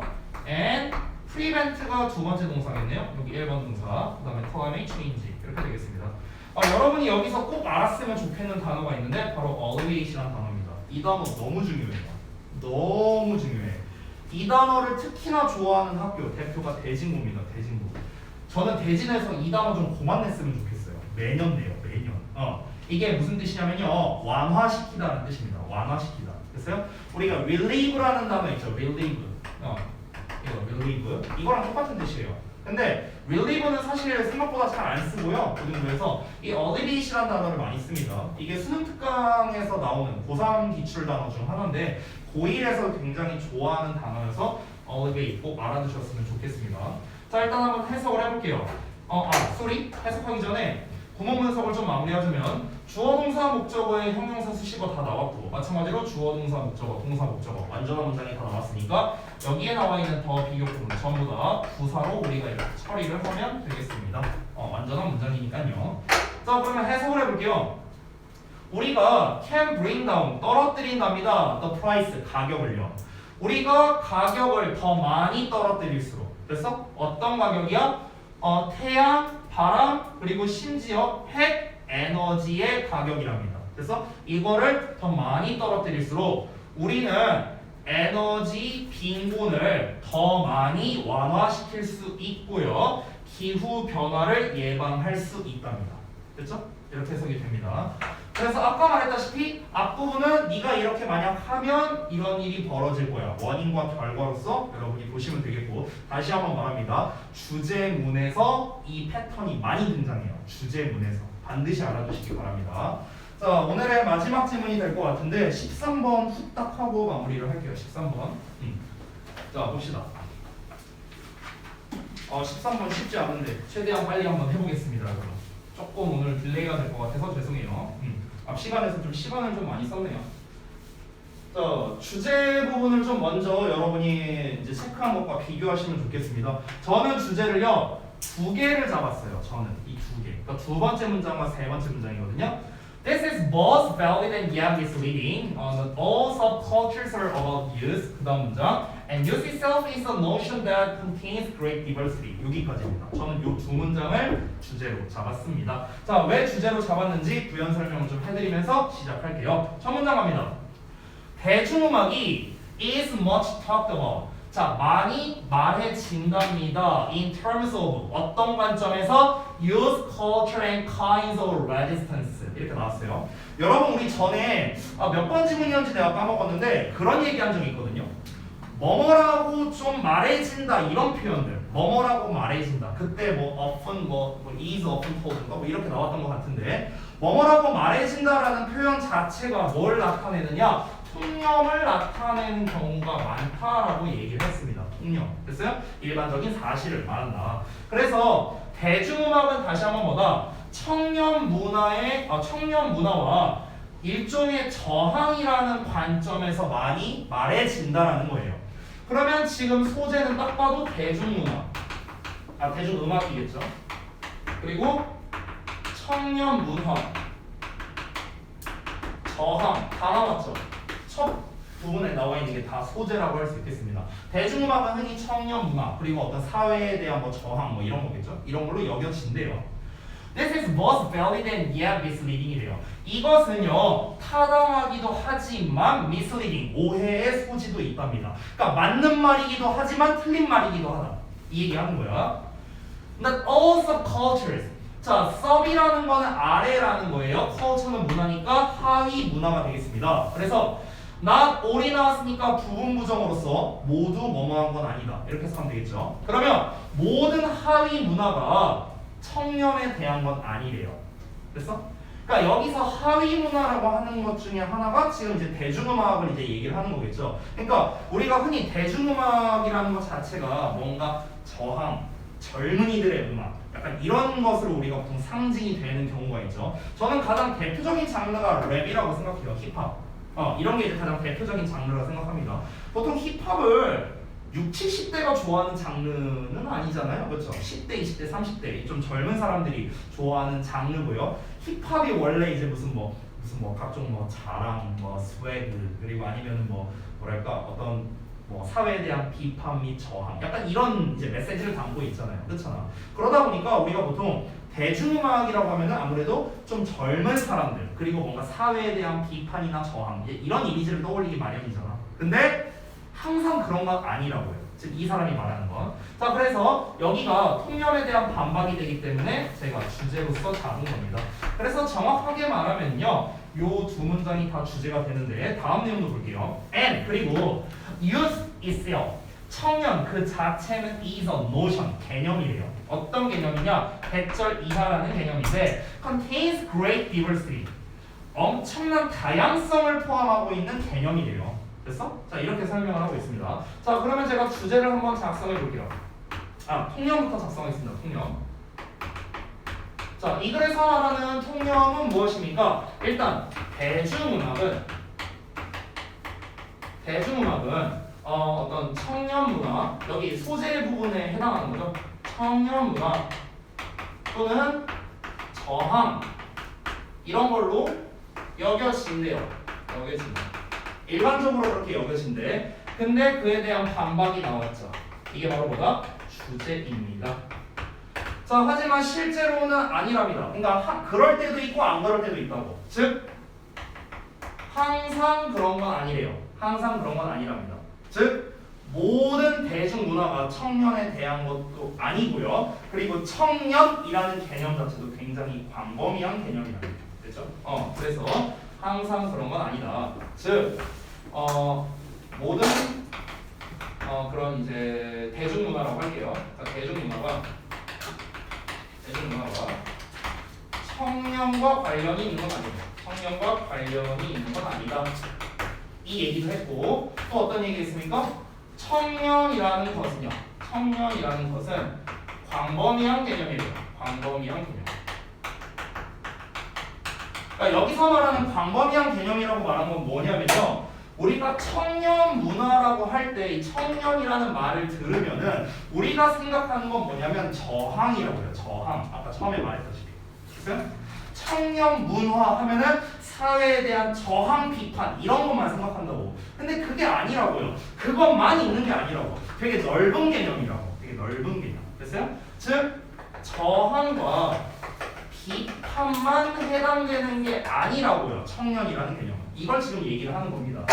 그래서 사람들이 지금 대중음악은 전부 다 청년 문화다 이렇게 알고 있는데 좀 잘못 알고 있는 것 같아서 내가 알려줄게 해서 이 필자가 계속해서 얘기를 하고 있습니다. 이어서 볼게요. 자, 이제부터 설명 들어가는데 It is a label이래요. 그것은 명칭이랍니다. 즉 청년이라는 명칭에 대해서 얘기하는 건데 어떤 명칭이냐면 that appeals to marketers and socialist라고 나왔으니까 그 마케터들이랑 이제 그 사회학자 이 사람들에게 있어서 매력이 있는 명칭이래요. 청년이라는 건.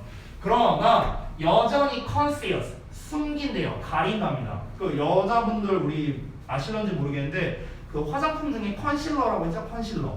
이렇게 솔직히 나 몰라요. 뭐 이렇게 바르는 건가 보지 뭐. 아무튼간 가리다, 숨기다 이런 뜻입니다. 어쨌든간 뭐를 가리니까 range of 하면은 드넓은 범위를 말하는 거예요. 넓은 범위의 연령대 그리고 넓은 범위의 문화적 행위들 이런 거를 가린대요. 자, 직역했거든? 뭔 말인지 모를 수 있으니까 설명할게.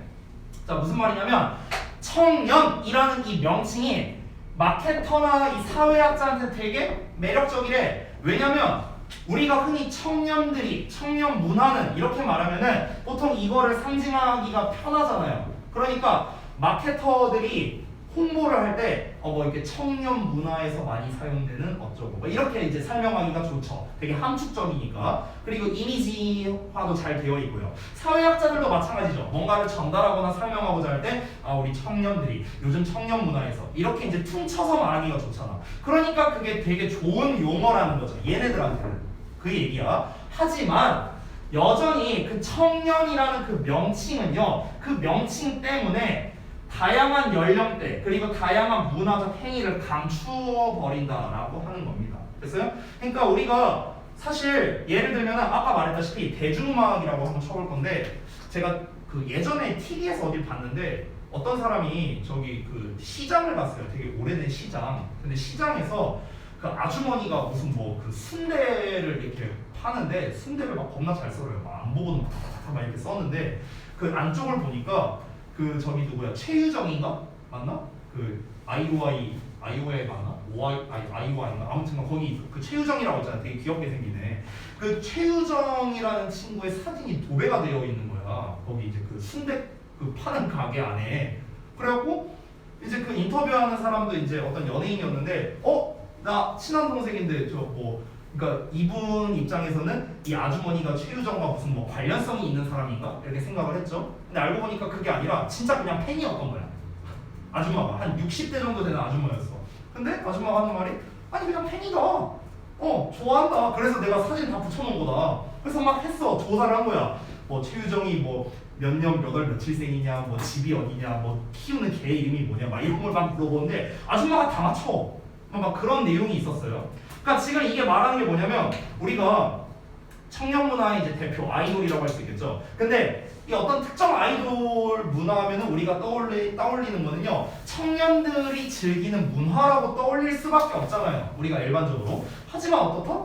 아니 나이 많은 사람들도 당연히 대중문화를 즐길 수 있는 거잖아요. 그렇잖아. 그러니까 우리가 이 대중음악을 그냥 청년 문화 이렇게 퉁쳐버리면은 다양한 연령대를 어찌 보면 무시하는 셈이 되는 거고요. 그렇죠? 다양한 연령대 사람들도 대중문화를 즐길 수 있는 건데, 그렇죠? 그거를 무시하는 셈이 돼버리는 거고. 그리고 실제로 많은 그런 문화적 행위를 하고 있을 수 있는데 청년들이 이런 행위만 하는 게 아닐 거 아니야. 청년 문화가 굉장히 다양한 행동을 할 텐데 문화적으로. 근데 그런 것도 가려버릴 수 있다는 거죠. 자칫 잘못하면. 됐어요? 그 얘기하는 거야 지금 이 문장이. 자, 그래서 다음 내용 이어서 보자면 그래서 소비자들 여기서부터는 조금 구체적인 예시가 나옵니다. 아일랜드의 민속음악 이런 얘기 나오겠죠. 자, 아일랜드의 민속음악이나 아니면 인도의 영화음악이나 아니면은 어떤 이제 뭐 레게 이런 거의 소비자랍니다. 이런 소비자들은요 느낄 수도 있대요. 그들의 정체성이 제한된다. 제한이 아니네요. 레인포스였네요. 강화되는 거였네. 죄송. 그러니까 그들의 정체성이 강화되고 있다라고 느낄 수도 있고요. 그리고 또 뭐라고 느낄 수도 있냐면 대처리하라고 그들이 are asserted that identify against dominant cultural forms,라고 나왔네요. 즉 그런 지배적인 문화적 형태에 대항해서 그 정체성을 확고히 하고 있다라고 느낄 수도 있대요. 즉 여기까지 말한 내용은 뭐냐면요. 아까 우리가 말한 대중음악이라는 거는요 청년 문화나 저항으로 여겨진다라고 했었죠. 그렇죠? 그 얘기한 거야. 여기까지는. 그러니까 이런 이런 음악들이 우리의 정체성을 강화하고 있어. 우리가 어떤 사회적 비판, 저항 뭐 이런 걸 하고 있어. 이런 거를 표출해 줄 수 있다고요. 하지만 not necessarily 나와 있죠. 얘도 부분 부정이에요. 반드시 뭐뭐한 건 아니다. 이런 뜻이야. 그들이 반드시 젊은 건 아니겠죠. 그렇죠? 나이 든 사람일 수도 있겠죠.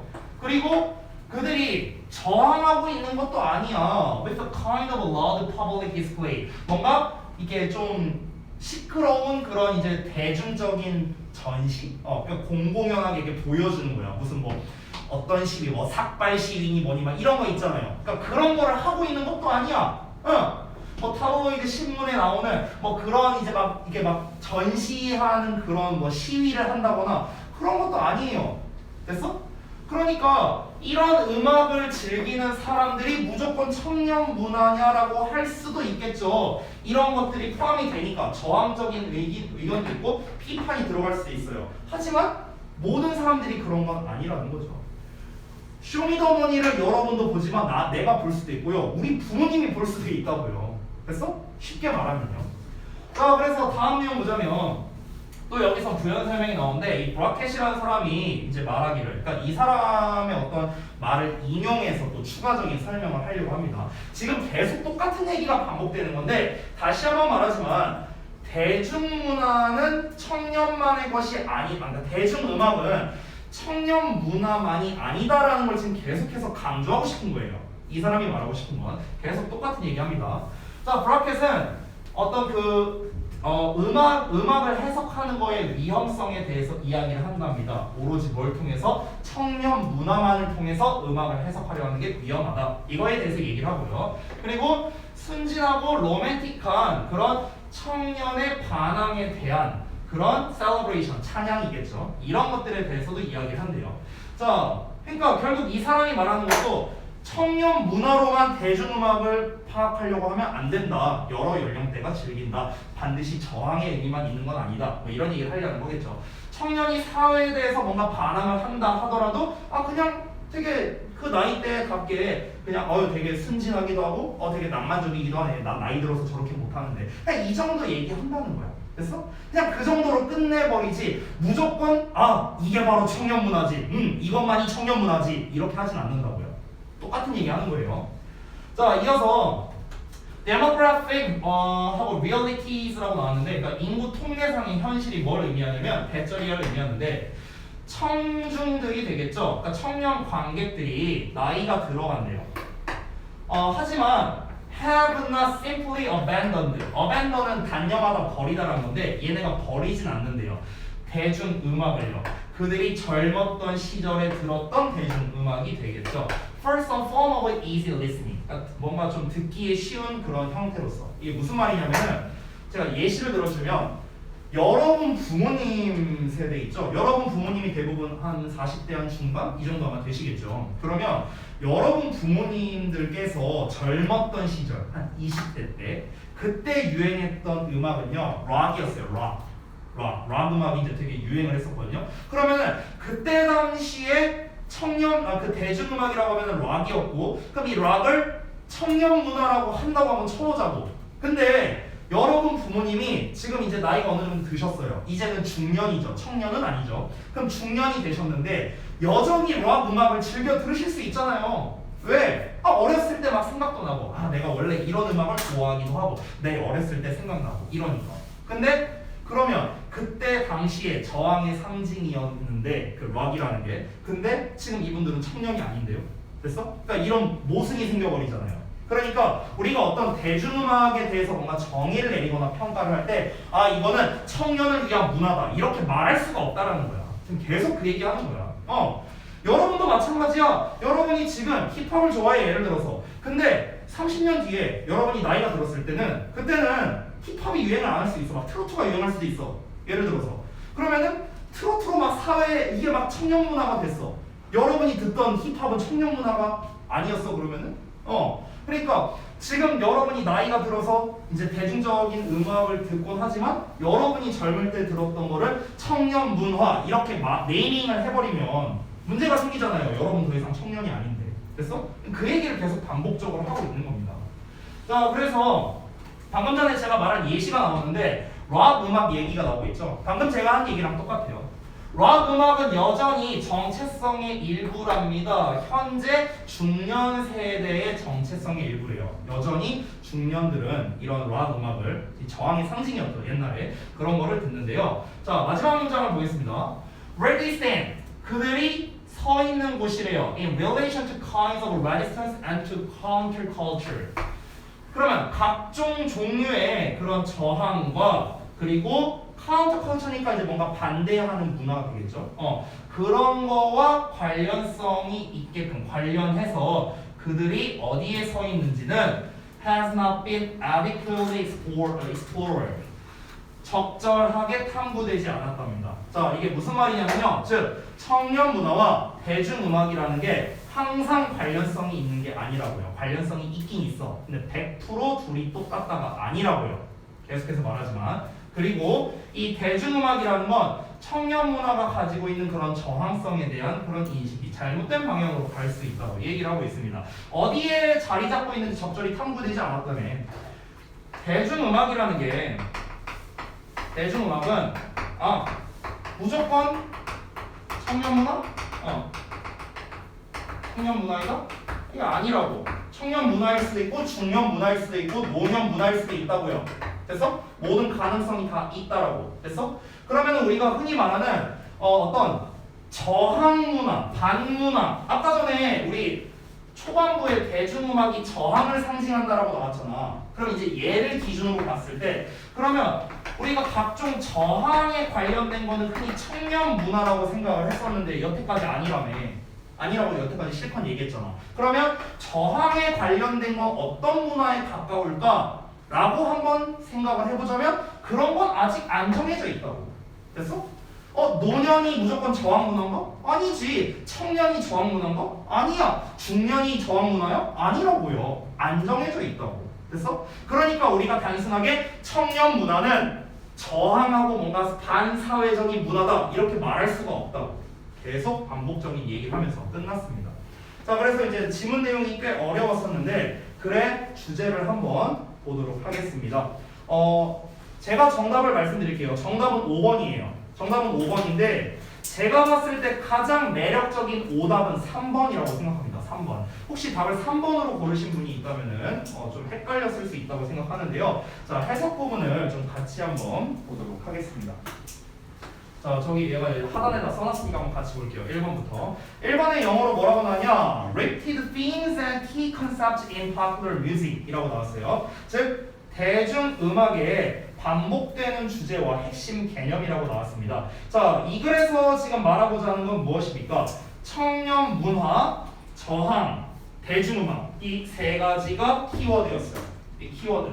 즉, 청년 문화와 저항으로서의 대중음악이 잘못됐다라는 거죠. 그게 아니라고 얘기를 한 거죠. 계속해서. 그래서 대중음악이라는 키워드는 나왔지만 대중음악의 개념에 대해서 이야기를 한 거라기보다는요. 이 대중음악이 무조건 청년 문화와 관련이 있다. 그러니까 청년 문화라는 키워드가 없기 때문에 1번은 정답이 되기가 어렵습니다. 1번은 좀 거시적인 정답이 되기 때문에 오답에 가깝고요. 2번은 Emerging Perspectives on Contemporary Youth Culture. 현대 청년 문화에 대해 새롭게 생겨나는 관점이라고 나왔죠. 현대 청년 문화에 대해 새롭게 생겨나는 관점이다. 새롭게 생겨나는 관점이 아니에요. 즉 이 글은요. 다시 한번 말하지만 청년 문화라는 게 이런 것이다라고 다시 한번 정리해서 말해주는 거지 이런 개념이 생겨나고 있다를 말하는 게 아니잖아요. 그러니까 2번도 답이 안 됩니다. 3번은 Function of popular music to encompass all generations 이렇게 나왔죠. encompass가 이렇게 아우르다라는 겁니다. 포용하다, 아우르다. 그래서 모든 세대를 아우르는 대중음악의 기능이라고 나왔는데 그럴듯해 보여요. 뭔가 모든 세대를 아우른다라고 했으니까. 하지만 여기에서 가장 핵심이 되는 게 뭐냐? 이 글의 전체적인 방향성을 보자고요. 전체적인 방향성은 뭐야? 대중음악은 무조건 청년 문화와 저항과 관련이 있는 게 아니다. 그 오해를 풀어주려고 계속 설명한 거잖아요. 이 글은요. 됐어? 그러니까 3번도 답이 안 되는 겁니다. 오해가 있어. 니네가 청년 문화, 그 대중음악을 청년 문화와 저항으로만 보는데 그게 아니야. 이러니까 아니야. 이러니까 아니야. 계속 이 설명하는 거잖아. 그러니까 3번도 답이 될 수 없는 거죠. 대중음악의 기능을 설명한 게 아니니까요. 4번은 powerful influence of rebellious youth on forming popular music 이렇게 나왔죠. 그래서 반항적인 청년이 대중음악을 형성하는 데 끼치는 강한 영향이라고 했는데 어떤 반항적 청년? 뭔가 키워드는 그럴듯한 게 다 나왔는데 특정한 청년이 뭐 어떤 대중음악에 끼치는 행사하는 영향력을 말하는 건데 예를 들어서 막 GD가 막 겁나 반항적이야. 그래서 얘가 막 대중음악에 엄청난 영향을 행사한다. 뭐 이런 내용이 아니었죠. 그래서 4번도 답이 안 됩니다. 자, 5번 보시면은 이제 청년 문화와 저항으로서의 대중음악에 대한 misunderstanding 나왔죠. 오해라는 표현이 나왔으니까 5번이 가장 적합한 답이 되겠고요. 자, 위에 있는 중심 내용 파악 얼른 보겠습니다. 대중음악을 청년 문화와 저항의 관점에서만 해석하는 것 오해의 소지가 있는데요. 그것은 청년이라는 말 자체가 엄청난 다양성, 광범위성 뭐 이렇게 써도 됩니다. 뭐 이런 거를 포함하고 있고요. 청년의 저항이나 반항에 대해서 순진하고 낭만적으로 묘사된 찬양을 하고 있기 때문이다. 그렇게 그 전체를 정리할 수 있겠습니다. 자, 마지막으로 다 하셨으면은 뒤에 이제 구문 독해를 할 건데 구문이 엄청나게 길게 나왔기 때문에 여기도 제가 간단하게만 구문 분석을 도와드릴게요. 간단하게만. 일단은 병렬 구조 ABC일 때 ABC 어법적 형태가 똑같다라는 점, 그리고 문장이 길어지면 주어와 동사 서술 관계를 확실하게 체크하면서 해석하는 연습이 필요하다라고 되어 있습니다. 문장이 엄청 길게 나왔잖아요. 그래서 정확하게 누가 뭘 하고 이거를 체크하는 게 중요하다라는 걸 다시 한번 강조해서 얘기하는 겁니다. 자, 그래서 써부터 한번 볼게요. 일단 consumers 주어 나왔고 이 전체 덩어리가 이렇게 수식합니다. 자, 그래서 동사 may feel, 그 다음에 their IT사고 나왔는데 여기는 묶어서 그냥 할게요. 여기부터 여기까지가 목적어가 됩니다. 자, 그 다음에 may feel 두 번째 동사 나왔어요. 여기가 1번 동사. 또 대절 나와 있죠. That they are asserting that identify against dominant cultural forms 이렇게 나왔네요. 여기까지가 또 목적어가 되겠습니다. 자, 그 다음에 이어서 but they are not necessarily young. Not necessarily sorry. Are not necessarily young. 여기까지만 보호로 할게요. 자, 그리고 they are not resisting. 이어서 여기까지 수식어. 그 다음에 which가 이렇게 수식하는 형용사가 되겠습니다. 됐죠? 최대한 간추려서 했습니다. 지금 대절에 있는 내용을 뭐 제가 따로 뭐 구문 분석하지 않았고 여기도 마찬가지입니다. 그래서 지금 제일 길게 표시된 부분이 이 부분이거든요. 이 부분. 여기 대절이 상당히 길게 나왔기 때문에 중간에 끊어보자면 여기 앞에서 한번 끊어주면 되겠죠. 요 대답에서. 요 정도로만 정리를 하면 될 것 같아요. 됐죠? 자, 그래서 구문 여기까지 해서 마치도록 하고요. 오늘 좀 수업을 좀 많이 초과해서 했는데 죄송합니다.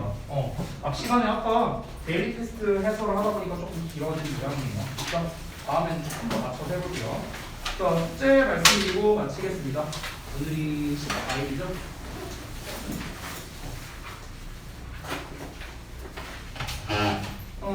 그렇죠. 지난번에 15번까지 했으니까 16, 17, 18번까지 하겠습니다.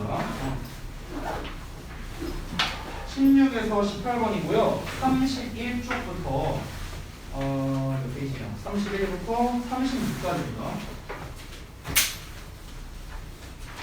자, 그래서 제가 말씀드린 대로 그렇죠. 문제풀이 하시고 그 다음에 지시사항.